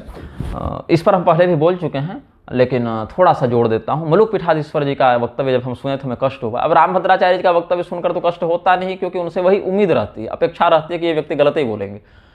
आश्चर्य तब होता है जब वो शास्त्री बोल जाते हैं कभी कभी, लेकिन अशास्त्री बोलने पर तो वो आश्चर्य नहीं होता। लेकिन मलुक पीठाधीश्वर अगर कुछ अशास्त्री बोल दे तब आश्चर्य होता है। तो इसमें उन्होंने गौतम बुद्ध को भगवान का अवतार नहीं माना है, केवल क्षत्रिय ब्राह्मण महात्मा बुद्ध को, अजन पुत्र बुद्ध को माना है। इस विषय में पुरी के शंकराचार्य स्वामी निश्चलानंद सरस्वती जी हों, चाहे स्वामी विद्याभास्कर स्वामी जी हों, चाहे स्वामी राघवाचार्य जी महाराज हों, चाहे त्रिदंडी स्वामी गोपालाचार्य जी महाराज हों, ये सब या फिर मलुक पीठाधीश्वर स्वामी जी हों, ये सब बहुत पहले से, बहुत वर्षों से यह कहते आ रहे थे या कहते आ रहे हैं कि गौतम बुद्ध भगवान के अवतार नहीं हैं, केवल अजन पुत्र ब्राह्मण काश्यप बुद्ध भगवान के अवतार हैं। जो गौतम बुद्ध हैं क्षत्रिय शुद्धोधन पुत्र, वो भगवान के अवतार नहीं हैं। तो इस विषय में हमने बहुत से शास्त्रीय प्रमाणों से युक्त अमृत वचन में भी लेख लिखा था, और हमने उत्तरकांड प्रसंग एवं संन्यासाधिकार विमर्श ग्रंथ में भी लिखा था, और इस पर यूट्यूब में वीडियो भी बनाया था। ये लेख हमारी वेबसाइट पर भी है, और इसको हमने आचार्यों के पास भेजा भी था कि आप जरा इस शास्त्र वाक्य का अवलोकन करें। अब पुरी शंकराचार्य जी को तो हमने चिट्ठी लिखी थी, अब उन तक पहुंची कि नहीं पहुंची बात पता नहीं, पहुंची तो उन्होंने जवाब नहीं दिया, या नहीं पहुंची तो चेलों ने पहुंचने नहीं दिया। मलुक पीठाधीश्वर जी से मेरा कोई वैसा कोई है नहीं अभी संपर्क कि हम उन तक अपनी बात पहुंचा सकें। अगर उनका कोई शिष्य देख रहा होगा तो उन तक हमारी बात को आप निवेदित करें। हाँ, स्वामी राघवाचार्य जी, स्वामी गोपालाचार्य जी, स्वामी विद्याभास्कर जी महाराज, इन तीनों से हमारा निजी संबंध है, तो हमने अपना लेख और वीडियो उनको भेज दिया था। और बहुत हर्ष का विषय है कि उन तीनों आचार्यों ने एक मत से इस बात को स्वीकार किया कि हम पहले इन प्रमाणों को हमने गौर नहीं किया था, इन बातों को हमने ध्यान नहीं दिया था, केवल श्रीमद् भागवत में वर्णित कथानक और अन्य आचार्यों के मतों के अनुसार हम लोग गौतम बुद्ध को भगवान का अवतार नहीं मानते थे। लेकिन अब इन प्रमाणों को देखने के बाद, इनकी समीक्षा पर्यावलोकन करने के बाद हम गौतम बुद्ध को भी भगवान विष्णु का अवतार स्वीकार करते हैं। और तीनों वैष्णवाचार्य हैं, इनके द्वारा मान्यता मिलना तो और अच्छी बात है। तीनों वैष्णवाचार्य हैं, सत संप्रदाय निष्ठ हैं और शास्त्रीय बातों को ही प्रसारित करते हैं, दुराग्रही नहीं है। तो इन्होंने स्वीकार किया, इन्होंने इस बात को माना कि हाँ, इन शास्त्र प्रमाणों के आधार पर हम जैसे कश्यप बुद्ध को, जैसे अजन पुत्र बुद्ध को भगवान का अवतार मानते थे, वैसे ही शुद्धोधन पुत्र क्षत्रिय गौतम बुद्ध को भी भगवान का अवतार मानते हैं। तो इस विषय में जो प्रमाण है वो हम आपको बताते हैं। भगवान मध्वाचार्य जी जो हैं, आदि मध्वाचार्य जी, आनंद तीर्थ महाभाग, उन्होंने भी भगवान विष्णु का शुद्धोधन पुत्र रूप में बुद्धावतार स्वीकार किया है। महाभारत तात्पर्य निर्णय के अध्याय 32 के श्लोक 135 से 136 तक देखें। यस्त्रैस पुराणाम प्रथमोत्र जातः शुद्धोदनेत्येव जिनेति चोक्तः क्षेत्रे गयाक्षी शिशुं प्रजातं संप्रास्य दूरेत्र बभूव विष्णु अजानमानः स्वशिशुं गतं तं शिशुं हरिं वीक्ष्य निजं स्म मे निरे शिशुं हरिं वीक्ष्य निजं स्म मे निरे तेषां तदा वैदिक कर्म वीक्ष्य तत्संप्राहसत् तद्वपुषैव केशवः तं जातमात्रं प्रहसन्तमीक्ष्य सुविस्मितः पृष्ठ उवाच विष्णु बुद्धोहमित्येव सुनित्यबोधात् जगाद चैषामथ बुद्ध दर्शनम। ये और बौद्ध भी यह मानते हैं, केवल हिंदू नहीं, बौद्ध भी यह मानते हैं। ललित विस्तर के जन्म परिवर्त के श्लोक 66 को देखें। महर्षि असित जब बुद्धावतार का दर्शन करने आए हैं, शुद्धोधन के घर आए हैं, शुद्धोधन को उन्होंने बताया कि तुम्हारा यह जो लड़का है ना, ये कोई सामान्य नहीं है, अपितु ये तो 32 महापुरुष के लक्षणों से युक्त है, भगवान नारायण का ही अंश है, यह उन्हीं की शक्ति से युक्त है। पुत्रस्ते वर रूप पारमिगतो जातो महातेजवान द्वात्रिंशद वर लक्षण कवचितो नारायण स्थामवान तम द्रष्टुम हि ममेप्सितम नरपते सर्वार्थ सिद्धम शिशुम इत्यर्थम समुपागतोस्मि नृपते नास्त्यन्य कार्यम मम। मध्वाचार्य जी का ही आप देख लें, जो महाभारत तात्पर्य निर्णय में उन्होंने कहा उसी की साम्यता बौद्ध ग्रंथों में भी मिल जाती है। बुद्ध चरितम में देखिए जो उन्होंने कहा ना गौतम बुद्ध ने शुद्धोधन पुत्र ने कि बुद्धो हमित्य व सुनित्य बोधा जगाद चैषा मथ बुद्ध दर्शनम, वही बात बुद्ध चरितम के प्रथम अध्याय में है, श्लोक 15वां, अथवा कहीं कहीं अलग अलग पाठ भेद है तो श्लोक 34वां भी उसमें कह देते हैं। बोधाय जातोस्मि जगद हितार्थ मंत्या तथोत्पत्तिरियम ममेति चतुर्दिशंग सिंह गतिर्विलोक्य वाणिम च भव्यार्थ करीम वाच। मध्व संप्रदाय में ही आगे बहुत श्रेष्ठ और मान्य विद्वान हुए वादिराज तीर्थ स्वामी जी, वो भी अपनी दशावतार स्तुति में जब दशावतार की स्तुति किए हैं तो शुद्धोधन पुत्र का भगवद अवतार होना स्वीकार किए हैं। बुद्धावतार कवि बद्धानुकंप कुर्बद्धांजलो मयि दयाम शौद्धोधनि प्रमुख सैद्धांतिका सुगम बौद्धागम प्रणयन ऐसे करके। और दशावतार स्तुति जो आदि शंकराचार्य जी ने लिखा उसमें तो न शुद्धोधन पुत्र का नाम लिखा न अजन पुत्र का नाम लिखा, केवल बुद्ध कह दिया। धरा बद्ध पदमासन स्थाघ्रियष्टिर्नियम्यानिलम न्यस्तनासाग्र दृष्टि स आस्ते कलौ योगिनाम चक्रवर्ती स बुद्ध प्रबुद्धोस्तु निश्चिंतवर्ती, ये सब भी श्लोक आते हैं। तो भगवान बुद्ध का जो ध्यान वहाँ वर्णित है वह ध्यान कहाँ से साम्यता रखता है? अग्नि पुराण के दशावतार प्रतिमा लक्षण जो है अध्याय 49 का श्लोक 8वां वहाँ से रखता है। शांतात्मा लंबकर्णश्च, कान लंबे हैं ना, गौरांग गोरे हैं, चांबरावृत ऊर्ध्व पद्म स्थितो बुद्धो वरदाभयदायक। ये अब अग्नि पुराण में जो बुद्ध का ध्यान है वो कौन से बुद्ध का ध्यान है?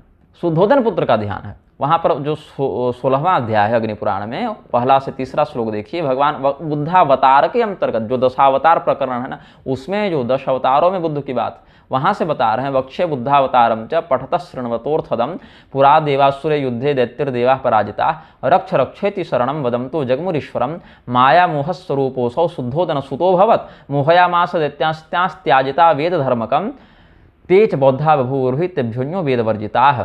अब ऐसे ही आगे देखिए विष्णु धर्म पूर्व पुराण के अध्याय 66 के श्लोक 68 से 71 तक देखिए, जहाँ भगवान ने स्वयं अपने श्री राम अवतार श्री कृष्ण अवतार इत्यादि का वर्णन करने के बाद ब्रह्मदेव को कलयुग का वर्णन करते हुए कहा कि मैं स्वयं शुद्धोधन पुत्र बुद्ध के रूप में आऊँगा। ततः कलियुगे घोरे संप्राप्तेभ्य समुद्भव शुद्धोधन सुतो बुद्धो भविष्यामि विमत्सरः बौद्धम धर्ममुपाश्रित्य करिष्ये धर्मदेशनां नराणामथ नारीणां दयाभूतेषु दर्शयन् रक्तांबराह्यं जिताक्षा प्रशांत मनसस्ततः शूद्रा धर्मं प्रवक्ष्यन्ति मयि बुद्धत्वमागते। एड़ूक चिह्ना पृथ्वी, मजारों से भर जाएगी पृथ्वी, यह भी बताया। एड़ूक चिन्हा पृथ्वी न देव गृह भूषिता भवित्रिप्राय सुब्रह्मण मयि बुद्धत्वमागते। तो कौन से बुद्धत्वमागते? कस्मिन् बुद्धत्वमागते? तो कहते हैं शुद्धोधन सुतो बुद्धो भविष्यामि विमत्सरः। नारद पांचरात्र में और पद्म पुराण के उत्तरखंड के 71वें अध्याय में भगवान महादेव ने विष्णु सहस्रनाम बताया है। उस विष्णु सहस्रनाम में तांत्रिक और पौराणिक विष्णु सहस्रनाम में, ऐसे तो स्कंद पुराण गरुड़ पुराण इत्यादि में भी विष्णु सहस्रनाम है, लेकिन पद्म पुराण के उत्तरखंड के 71वें अध्याय वाला जो है उसके आखिरी में जहाँ बुद्धावतार के नामों का वर्णन है वहाँ शुद्धोदनी सौद्धोदनी ऐसे भगवान का नाम आया है ना। बुद्धो ध्यान जिताशेषो देव देव जगत प्रिय निरायुधो जगत जैत्र श्रीधरो दुष्टमोहन दैत्य वेद बहि कर्ता वेदार्थ श्रुति गोपक सौद्धोदनिर्दष्ट दृष्टि सुखतः सदसस्पति। अब महाभारत का जो शांति पर्व है सवादरक्षीय महाभारत, जिसका वर्णन देवी भागवत में औसनस पुराण के विंध्यखंड इत्यादि में है, दक्षिण भारत में जिसका अधिक प्रचलन है, भारत के दक्षिणी भाग में, अध्याय 348 के श्लोक 43 में भगवान विष्णु स्वयं कहते हैं कि मैं शुद्धोधन के पुत्र के रूप में बुद्धावतार लूंगा। काषाय वस्त्र संवीतो मुंडितः शुक्ल दंतवान शुद्धोधन सुतो बुद्धो मोहयिष्यामि मानवान। अब ये सब जो है प्रमाण देखना चाहिए आचार्यों को। अब हमारे एक सुहृद ऋषिकेश ब्रह्मचारी को ये सब बताए तो ऋषिकेश ब्रह्मचारी कहे कि अगर ये सब लिखा है तो अग्नि पुराण इत्यादि के इन श्लोकों को हम हटवाने का प्रयास करेंगे। अब बताइए, ये सब तो शास्त्र बचाएंगे। हमको जहाँ तक सूचना मिली उन्होंने यही कहा कि अगर ये सब है तो शायद बाद में किसी ने जोड़ दिया होगा, हम इसको हटवाएंगे हम लोग। मतलब आपने जो मान लिया उसको बचा लेना है, और अगर आपकी भ्रम और आपके अज्ञान के विरुद्ध कोई बात शास्त्र में दिखने लगे तो शास्त्र ही बदल दीजिए। तो ये तो खैर पाखंडवादिनी वृत्ति हो गई ना। लेकिन स्वामी विद्याभास्कर जी, स्वामी राघवाचार्य जी, स्वामी गोपालाचार्य जी जैसे वैष्णवाचार्यों ने इन सब प्रमाणों को स्वीकार भी किया और यह भी कहा कि उक्त प्रमाणों पर हमारी दृष्टि नहीं गई थी। अब चूंकि हमने इन प्रमाणों का अवलोकन किया है तो हम इन प्रमाणों के ही आधार पर, शास्त्र वाक्य के ही आधार पर गौतम बुद्ध को भी भगवान का अवतार स्वीकार करते हैं। तो निजी रूप से तो मैं अजन पुत्र को मानता ही हूँ, है ना। बुद्धो नामना जनसुतः कीकटेषु भविष्यति, ये सब तो मान ही रहे हैं। और कीकटेषु भविष्यति इत्यादि में जो है शक्ति संगम तंत्र में कीकट देश की परिभाषा इत्यादि जो देख लीजिए आप, उसका परिमाण हमने पूरा का पूरा इस पर सैकड़ों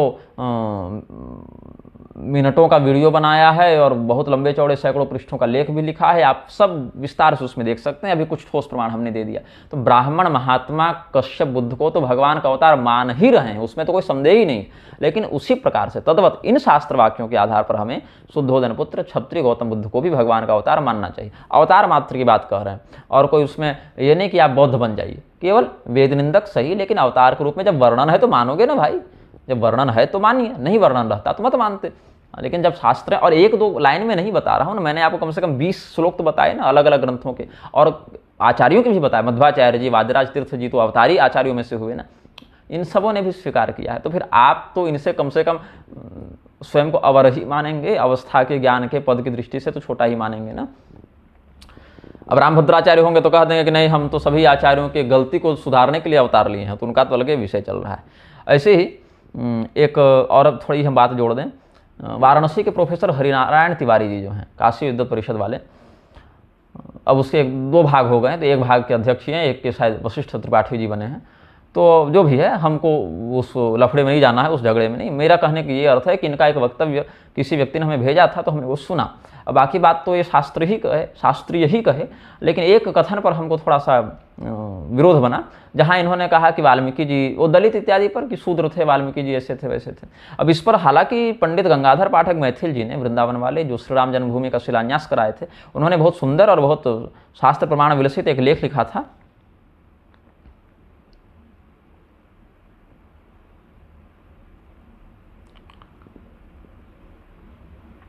उस लेख को मैं चाह रहा था कि थोड़ा कुछ पढ़ के उसका सार सुना दूं, लेकिन फेसबुक पर उन्होंने डाला था, अभी मिल नहीं रहा है वो लेख। जो भी है, आप पंडित गंगाधर पाठक मैथिल जी के फेसबुक पर जाएंगे तो वो लेख कहीं मिल जाएगा, या कमेंट में उनसे पूछेंगे तो वो लिंक दे देंगे। अभी वो दिख नहीं रहा है लेख हमको।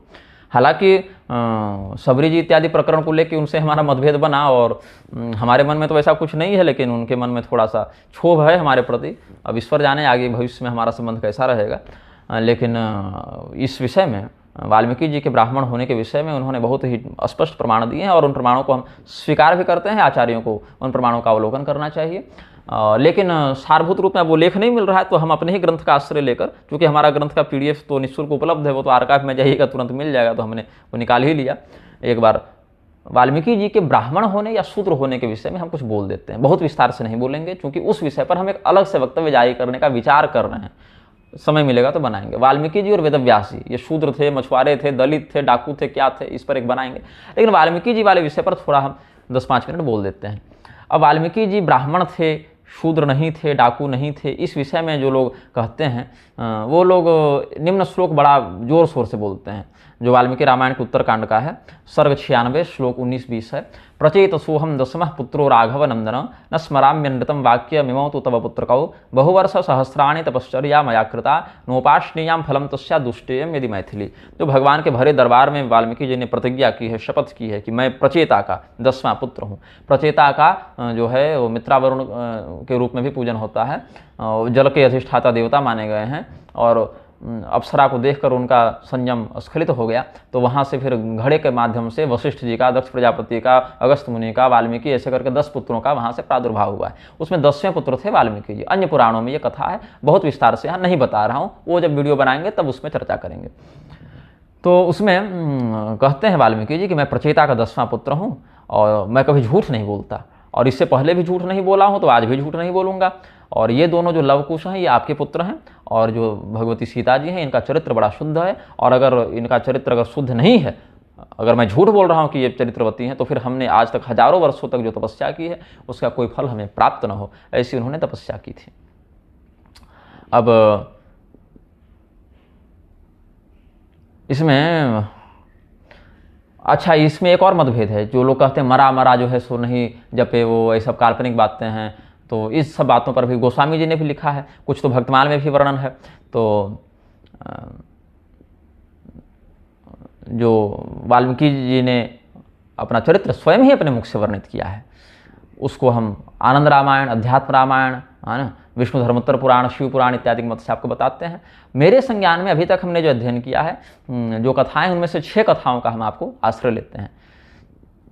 भृगुवंशी ब्राह्मण बताया गया विष्णु धर्मोत्तर पुराण के खंड 1 के अध्याय 74 के श्लोक 38 में वाल्मीकि जी को। कौन से वाल्मीकि? जो रामायण के रचयिता हैं वो वाल्मीकि। त्रेतायुगे चतुर्विंशे भृगुवंशोद्भवेन तु वाल्मीकिना तु रचितम स्वमेव चरितम शुभम रामाख्यानम महापुण्यम श्रोत्रिणाम विष्णु लोकतम। अब हम आपको आते हैं अन्य प्रमाणों से। सनत कुमार का एक कथन है जो वेदव्यास जी को सनत कुमार ने बताया है।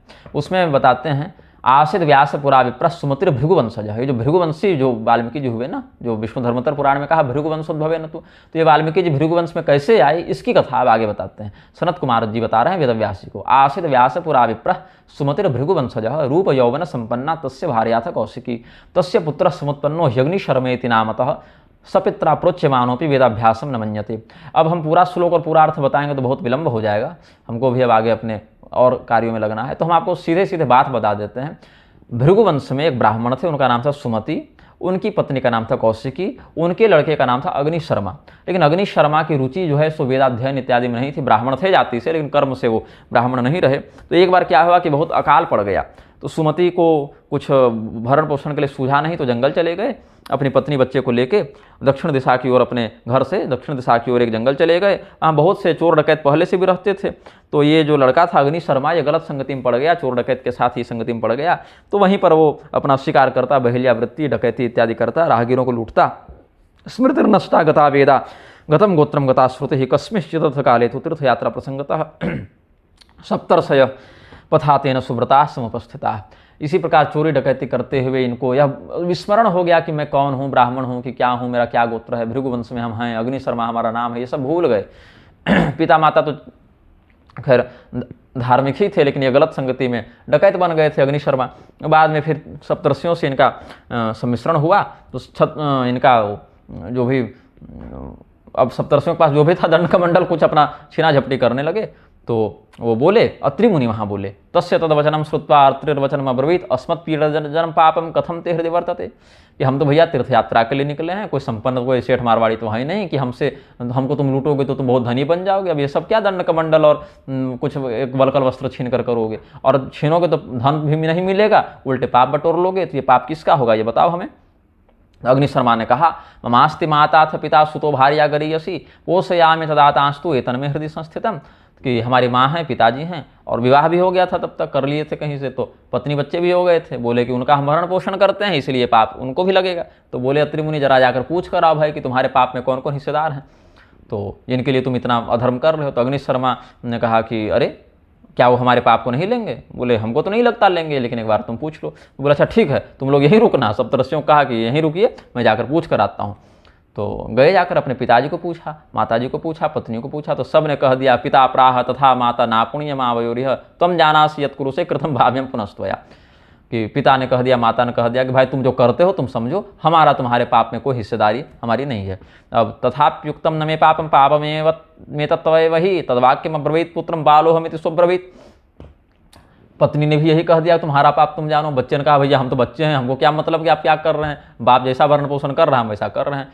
तब इनको बहुत डर लगा अंदर से, ये चले गए सब। अच्छा अत्रि मुनि जैसे ब्रह्मनिष्ठ का दर्शन हो गया, इससे भी तो सद्बुद्धि हो जाती है ना, संत का दर्शन हो जाए, उनसे 2 पंक्ति बोलने का अवसर मिल जाए, उससे भी बहुत लाभ है। तो इनका उतना ही सत्संग जो है कुछ इनके सौभाग्योदय का निमित्त बना। फिर ये चले गए अग्नि शर्मा, सप्तर्षियों को प्रणाम किया, वो सब हथियार उथियार फेंक के और प्रणाम कर लिए और रोने लगे कि हमको बचा लीजिए। सुष्ठु उपदेश दानान माम नरकात् त्रातुमर्हथ, कि हमको नरक से बचाइए, उपदेश दीजिए। तब बोले कि अच्छा ठीक है, कोई बात नहीं, चिंता मत करो, यहीं पर तुम विराजित हो जाओ, यहीं पर भगवान का तुम ध्यान करना, और 13 साल तुम ध्यान करना। 13 साल तक वो ध्यान किए हैं भगवान का। अनेन ध्यान योगेन महामंत्र जपेन च, ये मंत्र दे दिया, राम मंत्र दे दिया। यहाँ हालांकि यहाँ राम मंत्र स्पष्ट लिखा नहीं है, लेकिन मरा जपे हैं, तो मरा तो वस्तुतः राम ही तत्व था ना, मरा तो था नहीं मंत्र, वो तो राम मंत्र था, वो तो उल्टा अपने कुसंस्कार से जपते थे। तो वहाँ पर 13 वर्ष तक वो समाधि में रहे। फिर वहाँ पर दीमक की बामी बन गई, और उधर से जब वो घूमते फिरते आए वो ऋषि महर्षि, तो अंदर से जप की ध्वनि सुनाई पड़ी। तो बोले ये कौन है भाई, यहाँ कौन से तपस्वी जप कर रहे हैं। तो फिर उन्होंने वो दीमक का वो टीला हटाया, तब देखा कि ये तो बिल्कुल तपस्वी एकदम तेज से एकदम प्रदीप्त हो रहे हैं। तब जब उनकी समाधि टूटी तो खड़े हुए, अपने गुरुजनों को देखकर प्रणाम किया और बोला कि आपकी कृपा से हम इस पाप से मुक्त हुए हैं, अब बताइए हमारे लिए क्या आदेश है। बोले तुम वाल्मीकि मतलब दीमक की बाम्बी से एक नया शरीर लेकर मानो उत्पन्न हुए हो, नया तुम्हारा जीवन हुआ है, तुम्हारा नाम वाल्मीकि होगा, इसी नाम से तुम्हारी ख्याति होगी। ऐसे कह के फिर वो चले गए। अब फिर वाल्मीकि जी बाद में रामायण लिखने के लिए प्रवृत्त हुए, तो कुशस्थली में जाके और भगवान महादेव की आराधना करते हैं और वाल्मीकेश्वर महादेव की स्थापना करते हैं। वहाँ से फिर भगवान शिव ने उनको कवित्व शक्ति का वरदान प्रदान किया है। स्कंद पुराण के अवंती खंडांतर्गत अध्याय 24 के श्लोक 3 से 38 तक इनकी कथा आप देख सकते हैं। फिर एक कथा मैं आपको बताता हूँ, जो वाल्मीकि जी ने भगवान श्री रामचंद्र जी को, नहीं वो तो अध्यात्म रामायण का, अभी ये देख लीजिए। पुरा पुरो हवे चासन मृग व्याधो दियाधम धनुर्बाण धरो नित्यम मार्गे विप्र विहिंसक। एक कल्प में तो आपको अग्नि शर्मा का बता दिया, दूसरे कल्प में जो है अन्य कल्प में भी वाल्मीकि जी का वर्णन मिलता है। यहाँ भी ब्राह्मण के ही कुल में आए थे, जैसे वहाँ सुमति और कौशिकी के पुत्र के रूप में आए, तो यहाँ भी ब्राह्मण के ही रूप में आए, लेकिन ये बहेलिया बन गए, व्याधा बन गए, धनुष बाण लेकर प्राणियों को मारते पीटते रहते थे और ब्राह्मणों को विशेष करके मारते थे। स्वयं ब्राह्मण होने के बाद भी ब्राह्मणों को विशेष करके मारते थे। और क्या करते थे, ब्राह्मणों को मार के उनका जनेऊ ले लेते थे। वो जैसे अंगुलीमाल अंगुली काट लेता था ना, ये जनेऊ उनका छीन लेते थे और गिनते थे कितने ब्राह्मणों को हमने मारा है। अब क्यों मारते थे ब्राह्मणों को, तो इसका कारण है ब्राह्मणस्य च यद्रव्यम सुधोपम अनुत्तमम मधुरम क्षत्रियस्य व वैश्यस्यान्न समम स्मृतम शूद्रस्य वस्तु रुधिरमिति ज्ञात्वा द्विजाधमः स जघान त्रिवर्णाश्च ब्राह्मणान बहुलान खल। ब्राह्मण का धन अमृत है, क्षत्रिय का धन मधुर है, सामान्य है, वैश्य का अन्न अन्न है और शूद्र का अन्न रुधिर है। ऐसा वो पढ़े थे कहीं, तो उनको लगा कि ब्राह्मण का अन्न खाने से अमृत खाने का फल मिलेगा। वहाँ पर ये नहीं देखे कि 60 वर्ष सहस्राणि विष्टायाम जायते कृमि, ये सब नहीं देखे वो। लेकिन यहाँ पर कहा कि ब्राह्मण का धन अमृत के समान है और क्षत्रिय का मीठे के समान है, वैश्य का अन्न अन्न के समान है और शूद्र का अन्न रुधिर के समान है, इसलिए शूद्र का अन्न भक्षण नहीं करना चाहिए। हाँ, शूद्र चाहे तो ब्राह्मण के घर जाकर प्रसाद पाके आ सकता है, ब्राह्मण को शूद्रान्न भक्षण का निषेध है ना। तो इससे तो छुआछूत ब्राह्मण के साथ हो गया ना, शूद्र के साथ क्या होगा, शूद्र तो अपना घर का भी खाएगा और ब्राह्मण का भी जाके खाएगा कि महाराज जी आपके यहाँ इतना काम किए हैं तो हमको भोजन भी दीजिए, तो ब्राह्मण उसकी भी अतिथि सेवा करेगा और ब्राह्मण बेचारा अपने भीख मांग के खाएगा, शूद्र का भी वह नहीं खा सकता है। तो शोषण तो ब्राह्मण के साथ हो गया ना, शूद्र दोनों घर का खा ले रहा है और ब्राह्मण जो है अपने ही घर का केवल खा रहा है।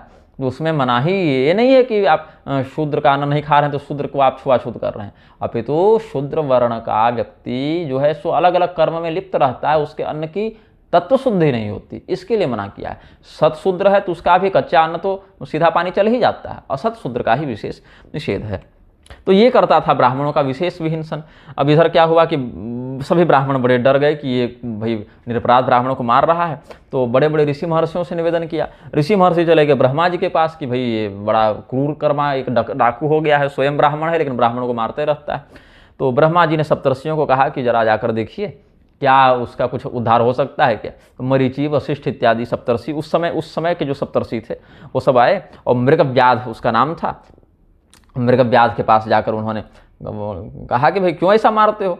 तो मरीचि इत्यादि ने हंसते हुए पूछा, तब उन्होंने कहा कि अपने घर चलाने के लिए, अपने भरण पोषण के लिए मारते हैं, अपने कुल के लिए, स्वयं के लिए तुमको मारते हैं और तुमको भी मारेंगे।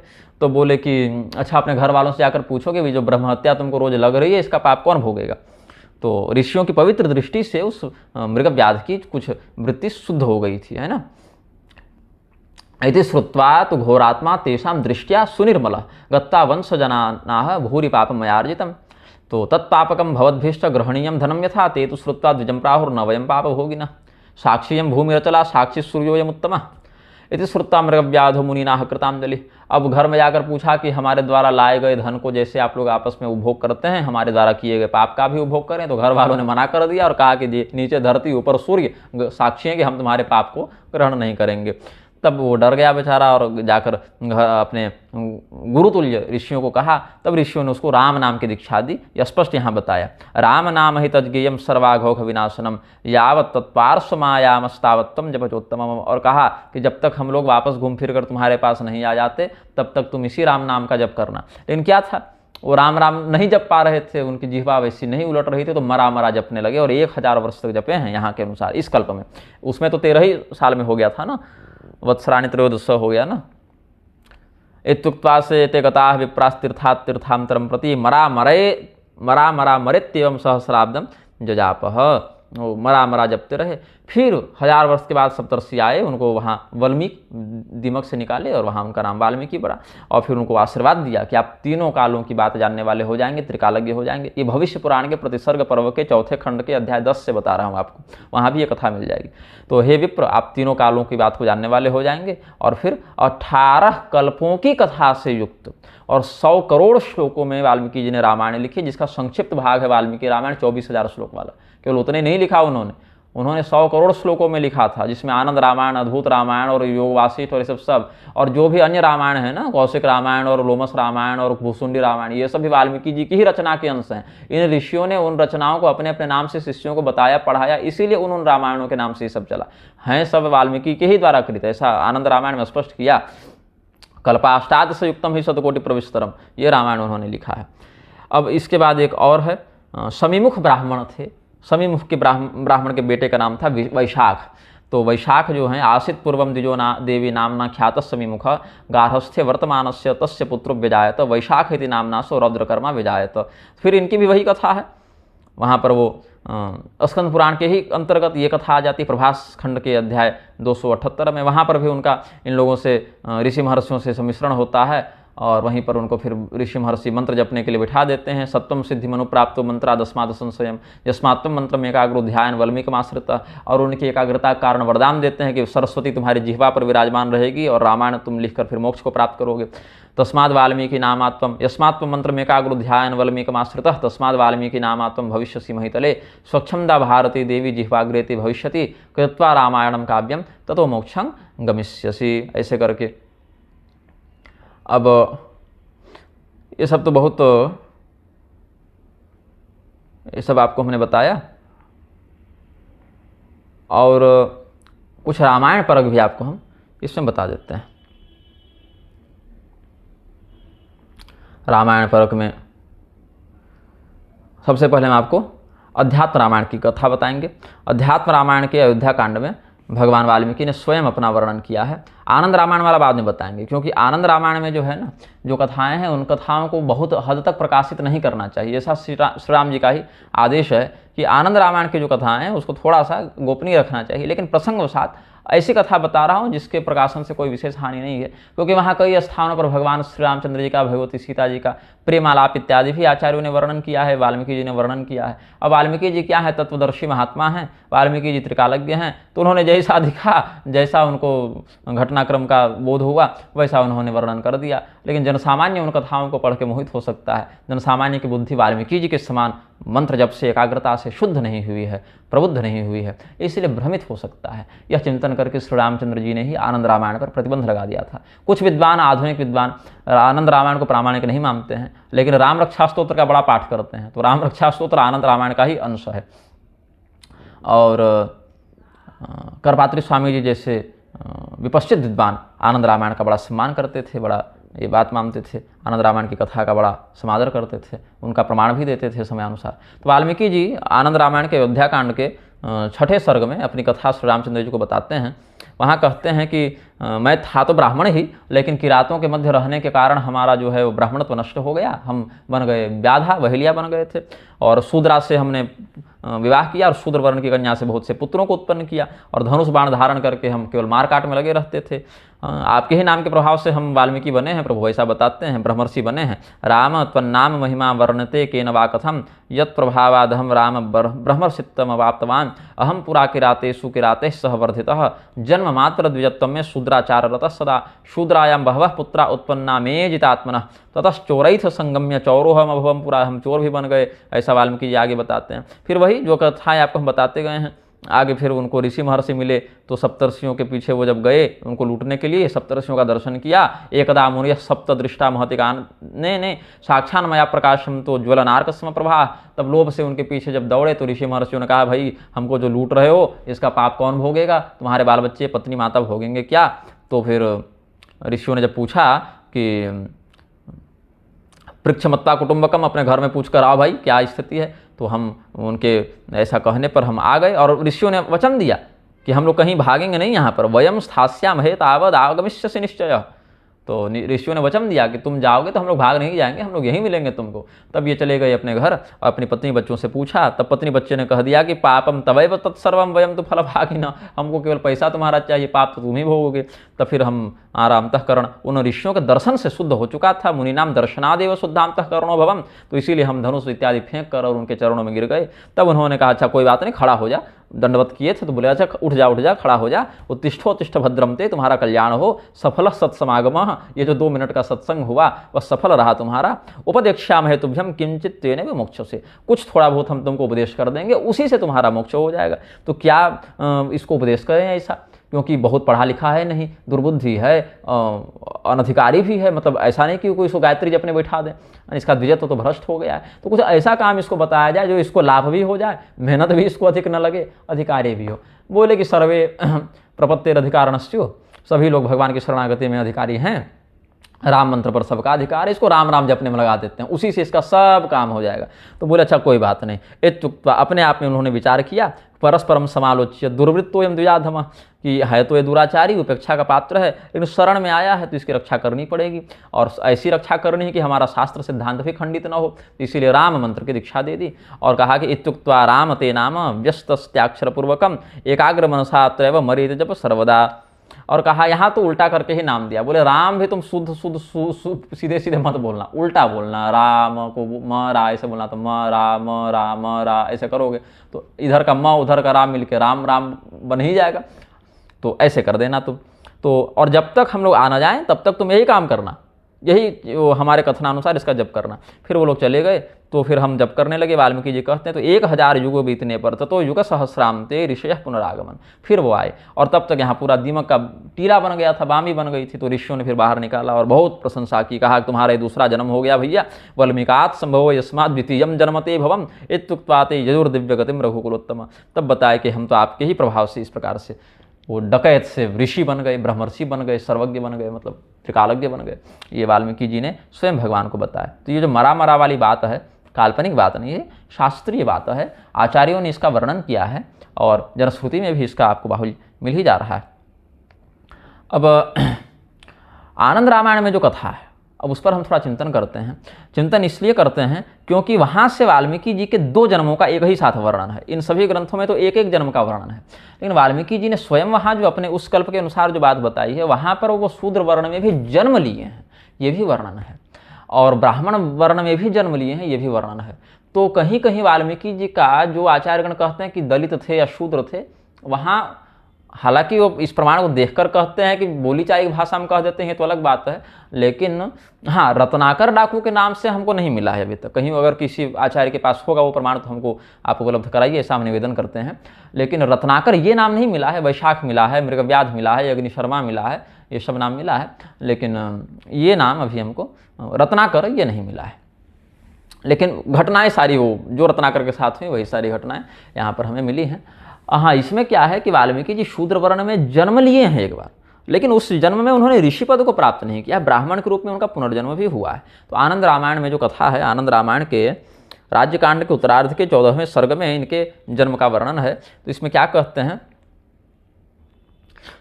वाल्मीकि जी बताते हैं,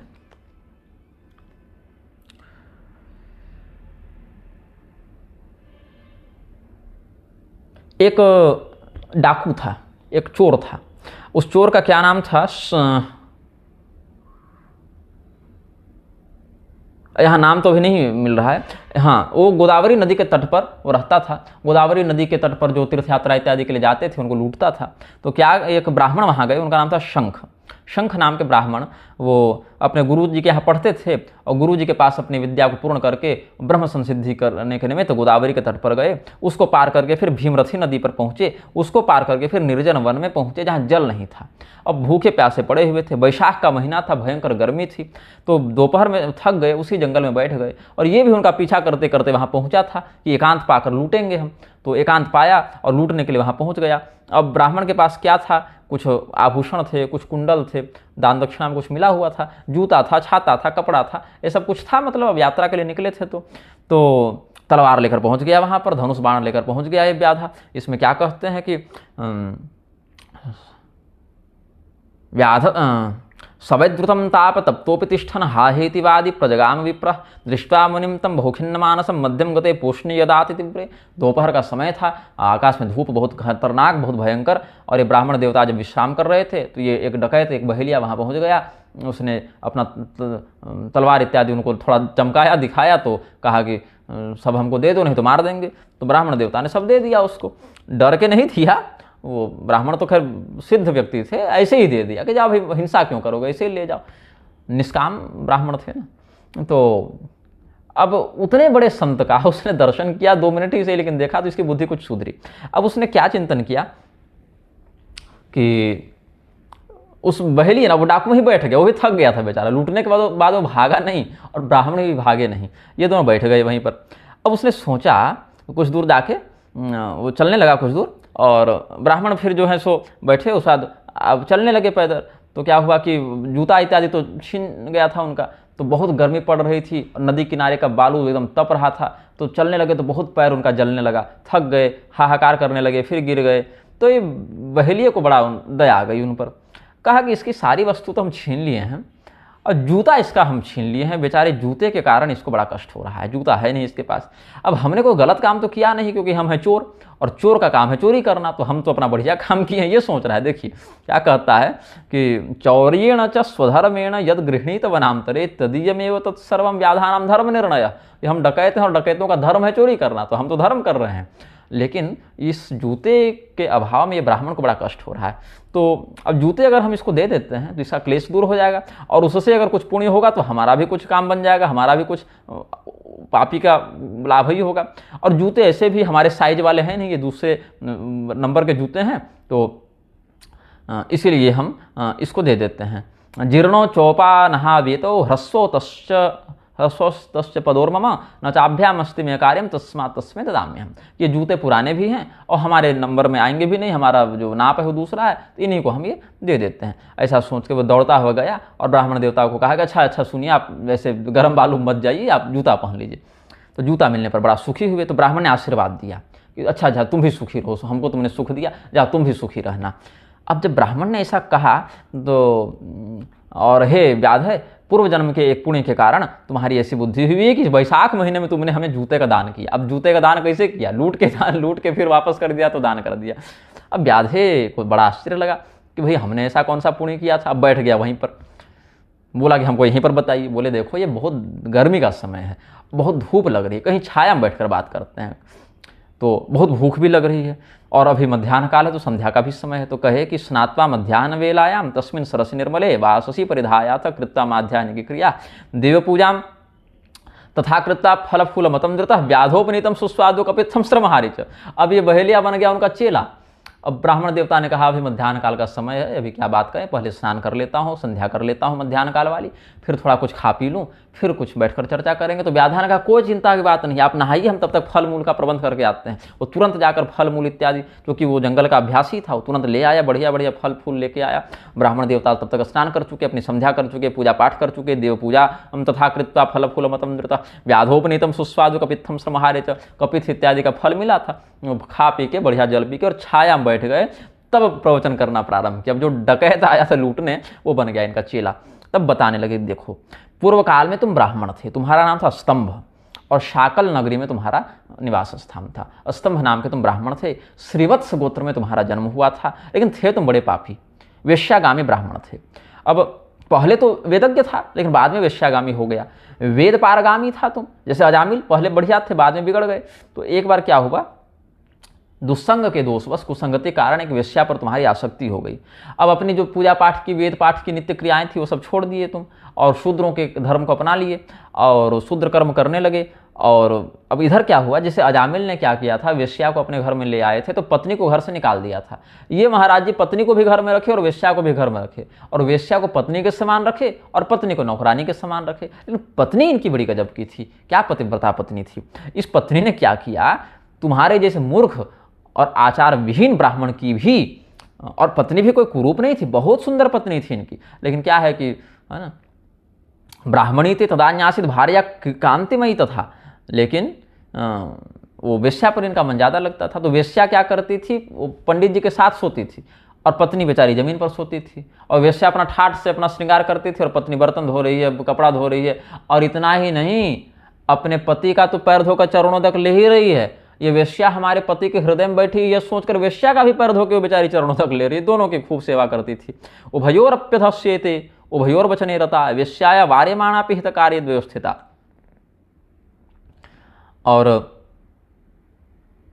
हालांकि वेश्या को कोई मतलब नहीं था उससे सेवा कराने से। वेश्या के मन में इस पत्नी के प्रति कोई दुर्भावना नहीं थी, उसका शोषण करने की इच्छा नहीं थी। तो वेश्या मना करती थी कि नहीं, आप तो ब्राह्मण की पत्नी हैं और हम तो वेश्या हैं, हम तो पैसे के चक्कर में आते हैं इनके पास, ये धनी हैं और हमारा काम ही है शरीर बेचना, ये हमको धन देते हैं, हम इनको शरीर का सुख देते हैं, लेकिन आप हमारा पैर वगैरह मत धोइए, आप हमारा चरणों तक मत लीजिए, आप ब्राह्मणी है। ऐसा वेश्या, इतना धर्म वो अपना समझती थी कि नहीं, ब्राह्मणी से हम पैर कैसे धुआएंगे, अपना चरणों तक कैसे उनको पीने देंगे।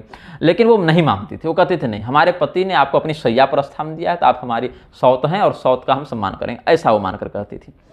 अब एक दिन क्या हुआ, ये स्तंभ नाम का ब्राह्मण कुछ उल्टा सीधा खा पी लिया, इसका पेट बिगड़ गया और इसकी अतड़ियों में हो गया जख्म, और जख्म बन गया बवासीर, बड़ा भगंदर का रूप धारण कर लिया। अब उस रोग से इसके कारण बहुत दुर्गंध शरीर में हो गया, पूरा कीड़ा पड़ने की स्थिति आ गई। अब घर में जब तक संपत्ति थी तब तक तो वेश्या टिकी, उसके बाद अपना नया ग्राहक खोज के वो निकल गई और पत्नी अब काम आई इसको, है ना। वेश्या तो चली गई लेकिन पत्नी अब काम आई, तो बहुत जो है उसकी सेवा की, पूरा एकदम मल मूत्र साफ करना, पूरा कीड़ा हो जाए तो उसको बढ़िया से निकालना, घाव साफ करना, सब कुछ। और अपनी पत्नी से कहने लगा कि बहुत पछताया, ये स्तंभ नाम का ब्राह्मण बहुत पछताया। अपनी पत्नी से कहने लगा कि देखो हम कितने बड़े पापी हैं, हमने कितना तुम्हारे साथ अन्याय किया, अनैतिकता का व्यवहार किया, देखो तुम कितनी पतिव्रता है, कितनी सदाचारणी है, तुम्हारे साथ हमने बहुत गलत किया ऐसे करके, और तुम्हारा कोई उपकार नहीं किया, ढंग से तुमसे बात तक नहीं की। देखो ना, जो अपनी सदाचारणी पत्नी के साथ ऐसा गलत व्यवहार करता है वो तो 17 जन्मों तक नपुंसक होता है। अपनी सदाचारणी पत्नी को छोड़ के केवल ज्यादा मर्दानगी के चक्कर में आप वेश्यागामी बन जाइएगा ना, एक जन्म नहीं 17 जन्म का आपका पुरुषार्थ खत्म हो जाएगा। ये बात है उसमें।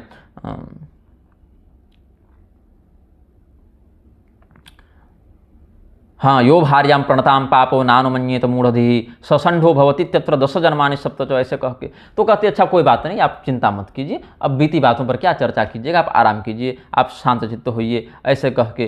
तो उन्होंने कहा, पत्नी ने कहा कि हे स्वामी आप चिंता मत कीजिए, हमने ही पूर्व जन्म में ऐसा कोई पाप किया होगा जिसके कारण हमारा जो दाम्पत्य सुख है वह इस प्रकार से खंडित हो गया और दाम्पत्य सुख हमारा खंडित हो गया, हमने वेश्या की सेवा की। लेकिन चलिए आप प्रसन्न रहे, उस समय कोई दिक्कत नहीं है, हमें ही पूर्व जन्म में जो कोई पाप किया होगा, ऐसा उन्होंने कह के सांत्वना दिया अपने। और वह मानती थी कि इस पति के रूप में सड़े गले कुष्ठी दरिद्री के शरीर में हमारे भगवान नारायण वास करते हैं। वो पति को बिल्कुल ही मानती थी कि ये कोई मनुष्य है ही नहीं, ये सीधे हमारे भगवान नारायण हैं।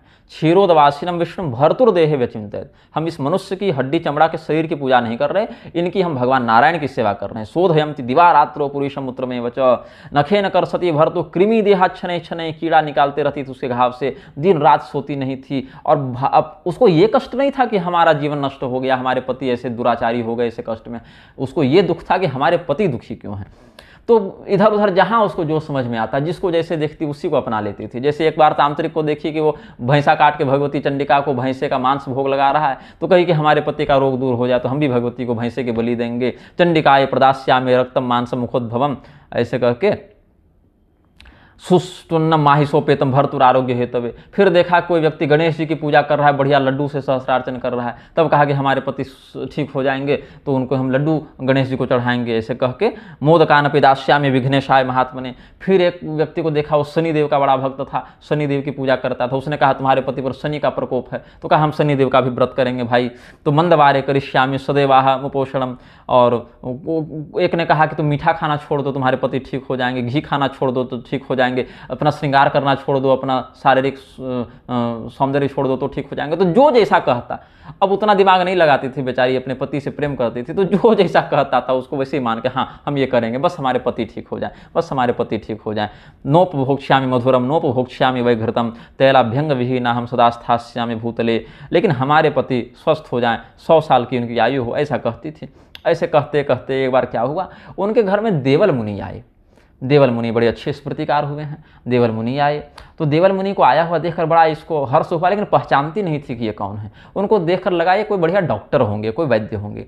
अब अतिथि की सेवा करना भी धर्म है और पति की सेवा करना भी धर्म है, लेकिन पति बीमार हैं तो उनकी सेवा छोड़कर अगर अतिथि की सेवा में लगेंगे तो उनको कष्ट होगा। इसलिए अपने पति के पास जाकर उसने कहा कि अच्छा, वैशाख का ही महीना था, बहुत गर्मी पड़ रही थी उस समय, तो वो पत्नी ने जाकर कहा कि एक वैद्य जी आए हैं, शायद उनके पास आपकी बीमारी का कोई इलाज हो, कोई आपके रोग का निवारण हो, तो अगर आप आज्ञा दें तो हम थोड़ा उनकी आतिथ्य सेवा में लग जाएं। तो यदा ज्ञापयसी त्वं मां रोचन्नैव करोम्यहम् तेन ते रोग हानि स्यात् तस्यातिथ्यं करोम्यहम्, ऐसे कहा उस पत्नी ने अपने पति से। तो कहा कि यदि आपकी अनुमति हो तो हम उनकी आतिथ्य सेवा करें, और अगर आप मना कर देंगे तो फिर हम अतिथि सेवा नहीं करेंगे, हम केवल पति सेवा करेंगे। तो उसके पति ने कहा कि अच्छा नहीं कोई बात नहीं, हमारे घर आए, उनको बढ़िया भोजन इत्यादि कराओ पवाओ, और अगर रोग हानि होनी होगी तो ठीक है हो जाएगी, और नहीं भी होनी होगी रोग हानि तो अतिथि आए उनकी सेवा करो। इसकी बुद्धि भी कुछ कष्ट भोग के सुधर रही थी। अब पहले तो वेदज्ञ था ही, वो तो बाद में अजामिल जैसा बिगड़ गया था ना। तो इस महिला ने क्या किया, देवल मुनि का बहुत भक्तिभाव से आतिथ्य सत्कार किया, उनका बढ़िया चरणोदक जो है सो धोया, पैर धोया, उनका चरणोदक महर्षि का स्वयं भी लिया, और अपने पति को भी कहा कि ये दवा दिए हैं कह के, और चरणोदक दवा के बहाने उनको पिला दिया, महर्षि का चरणोदक कह के कि पातम तुभ्यम ददो तीर्थम त्वामुक्ता भेषजम पीति, दवा है ऐसे कह के, और बहुत बढ़िया से पकवान इत्यादि बना के मधुर मधुर भोजन देवल मुनि को कराया।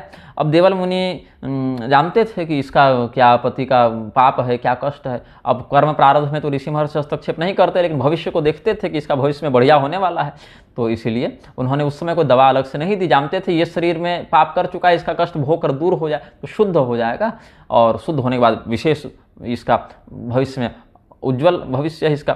तो क्या हुआ कि अगले दिन सुबह जो है वो देवल मुनि अपने आगे निकल गए, शाम को घर आए थे, एक रात इनके यहाँ रुके थे, भोजन पानी की, अगले दिन सुबह चले गए। अब कुछ दिनों के बाद इस व्यक्ति को अस्तंभ जो था, अस्तंभ ब्राह्मण, उसको सन्निपात हो गया। तो इसको काढ़ा बना के सौंठ, मिर्च, पीपर, त्रिकटु जो होते हैं उनका, त्रिमधु, त्रिकटु, ये सब आयुर्वेद में है ना, तो कहीं घी मधु और गुड़ को त्रिमधु कहें, कहीं दूध दही घी को त्रिमधु कहें, ऐसे त्रिकटु होता है, सौंठ, मिर्च, पीपल, इसको लेके काढ़ा बना के और उसके मुख में डाल दिया, स्तंभ के मुख में डाल दिया। अब उसी समय उसको झटका लगा, अपना प्राण निकल रहा था, तो दांत उसके कठोर हो गए, पूरा का वो शरीर घुरघुराने लगा कफ से, तो दांत लग न जाए इसके चक्कर में वो अपना अंगुली डाल दी उसके मुंह में, अपनी अंगुली डाल दी, तो इतना जोर से दबाया कि अंगुली कट गई। अंगुली कट गई सो पूरी कट गई, आधी अंगुली मुंह में अंदर रह गई, आधी अंगुली वो हाथ बाहर निकाल ली। और फिर मरने के समय उसने अपने पाप का स्मरण किया कि हम कितने बड़े पापी थे, उस वेश्या के चक्कर में पड़ गए, आज देखो काम तो अपनी पत्नी ही आ रही है, पैसा गया तो वेश्या भी चली गई। तो वही वेश्या का स्मरण करते करते वो मर गया। उस समय भी वो भगवान का स्मरण नहीं कर सका। हम कितने बड़े पापी थे, उस वेश्या के चक्कर में ऐसा हो गया, उस वेश्या के चक्कर में ऐसा हो गया, वही हमको बहका दी थी, हमको माफ़ कर दो, वही हमको अपने रूप में मोहित कर ली थी। ऐसा कहते कहते वो मर गया। और इसकी पत्नी ने देखा पति हमारे चले गए, तो क्या करें। तो कुछ घर में संपत्ति तो बची नहीं थी, एक सुहाग का चिन्ह था, कंगन इत्यादि सुहाग का वो पहनी थी, वही कंगन वो सोना का था, उसको बेच के और चंदन की लकड़ी खरीद के अपने पति की बढ़िया चिता सजाई, और अपने पति का आलिंगन करके उसी चिता में वो सती हो गई साथ में। और पतिव्रता स्त्री अपने इस अद्भुत धर्म के प्रभाव से साक्षात लक्ष्मी जी के समान दिव्य स्वरूप को धारण करके वैकुंठ लोक को चली गई। लेकिन अभी इसके पति का उद्धार नहीं हो पाया, क्योंकि इसने अपने पत्नी का बड़ा निरादर किया था और पतित भी था। तो ये क्या हो गया, ये और वेश्या का चिंतन करते हुए शरीर त्यागा था ना, इसलिए अगले जन्म में वह व्याधा बना, और वही व्याधा तुम हो, ऐसा उन शंख ब्राह्मण ने बहेलिये को बताया, अपना चेला जो बन गया था उसको बताया। लेकिन वैशाख महीने में देवल ऋषि तुम्हारे घर आए थे और तुमने अपनी पत्नी को आज्ञा दी थी कि हाँ, अनुमति दी थी कि तुम इनकी पूजा सत्कार करो। इसी पुण्य के कारण इस वैशाख महीने में भी तुम्हें धर्म बुद्धि हुई और तुमने ये जूता हमें लौटा दिया। तो इस और उस स्त्री ने दवा कह के जो महर्षि का चरणोदक तुम्हें पिलाया था, इसी पुण्य के प्रभाव से आज हमारी तुम्हारी यहाँ पर भेंट हुई और तुमने अपने पूर्व जन्म का वृत्तांत सुना। अब देखो, पूर्व जन्म में तुमने अपनी स्त्री की अंगुली काट ली थी, और एक कटी हुई अंगुली तो मुर्दे का ही परिमाण हो जाएगी ना, जब तक शरीर में जुड़ा हुआ है तब तक वो शुद्ध है, कट गया तब तो अशुद्ध हो गया ना। और वो मुंह में लेकर तुम मरे थे, अब मरना है गंगा जल तुलसी दर लेके, और तुम कटी हुई अंगुली मुंह में लेकर मरे हो। इसी के कारण तुम यहाँ भी पशु पक्षी को मारते हो और उन्हीं का मांस, मुर्दों का मांस खाते हो, मुर्दाखोर बन गए हो, ये सब है। अब मरने के समय तुम सैया पर पड़कर सैया का चिंतन कर रहे थे, इसलिए तुम्हारा कोई निश्चित घर नहीं है, तुम कहीं भी जमीन में ऐसे ही जंगल पहाड़ में सोने के लिए विवश हो। ये सब हमने अपनी योग दृष्टि से देखकर तुमको पाप पुण्य बता दिया। अब बताता हूं कि भविष्य में अब तुम्हारे साथ क्या होगा। कृणु नाम के एक तपस्वी अन्न इत्यादि त्याग कर सरोवर के निकट तपस्या करेंगे। तपस्या के अंत में उनकी आंखों से तेज का निस्सरण होगा। उस तेज का भक्षण एक सर्पिणी करेगी। उस सर्पिणी के गर्भ से तुम किरात के रूप में पहले पैदा होगे और किरात लोग तुम्हारी रक्षा करेंगे और तुम उन्हीं के साथ रहोगे। और जो तुम हमें जूता दे रहे हो वो जूता जो है वो पुण्य अभी जो नया वाला बना उसके कारण तुम्हें सप्तर्षि मिलेंगे और सप्तर्षि की कृपा से फिर तुम तपस्या में जाओगे और तुम्हारा पुनर्जन्म होगा वाल्मीकि ऋषि के नाम से। तब तुम राम कथा का पुनः ग्रंथबद्ध निर्माण करोगे। ऐसा कह के फिर वो शंख मुनि आगे फिर चले गए। तब फिर ये व्याधा जो है अपना जीवन पूरा बिताने के बाद सर्पिणी के गर्भ से कृणु का पुत्र बनकर जन्म लेता है और किरातों में ही पला बढ़ा, उन्हीं के साथ रहने लगा। हालांकि ब्राह्मण का ही तेज था उसके अंदर, लेकिन कर्म सुद्रोचित ही रहा और किरात की योनि में जन्म लोगे ऐसा भी कहा था उन्होंने। तो इसीलिए लोगों को भ्रम हो गया कि वो शूद्र थे, किरात थे, डोहिलिया थे। ऐसे मूल में देखा जाए तो ब्रह्म का ही तेज था उसमें, ब्राह्मण का ही वीर्य था उसमें। और बाद में फिर सप्तर्षियों के साथ उनकी भेंट हुई, अलग अलग ग्रंथों के आधार पर हम बता ही दिए हैं। फिर सप्तर्षियों के कहने पर वो अपने घर में जाकर पत्नी बच्चे से, माता पिता से पूछे। वहाँ पर वो लोग कह दिए कि हम लोग पाप का फल तो नहीं भोगेंगे। तब फिर वापस आए और राम नाम का जप करने लगे। तो कैसे राम नाम का जप करने लगे? तो उल्टा जप करने लगे, वो मरा मरा करके जपने लगे।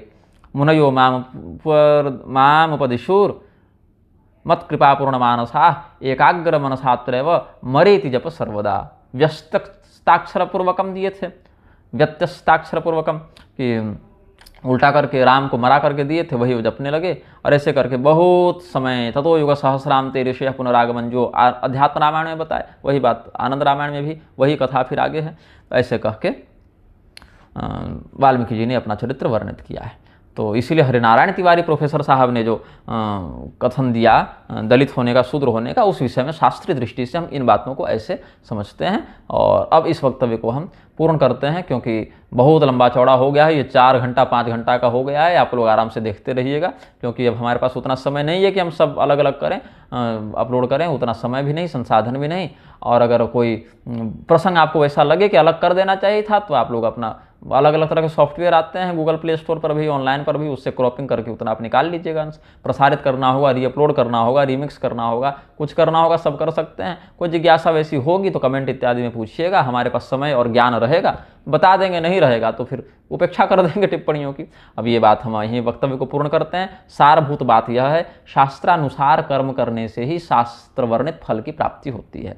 शास्त्र विरुद्ध करने से धर्म की, यश की, अर्थ की, परलोक की सर्वविध हानि होती है। यह लोक में, वेद में, इतिहास में सिद्ध बात है। सभी सद्धर्मनिष्ठ आचार्यों को स्वयं इसका पालन करना भी चाहिए, अपने अनुयायियों को ऐसे ही आचरण की ओर प्रेरित करना भी चाहिए। ये नहीं कि धन संपत्ति ऐश्वर्य देखकर शास्त्र छोड़ दो और अन्य विकृतकारी तत्वों के पीछे चले जाओ, ऐसा नहीं करना चाहिए। श्रीमन्नारायण। हर हर महादेव। नमश्चंडिकाय।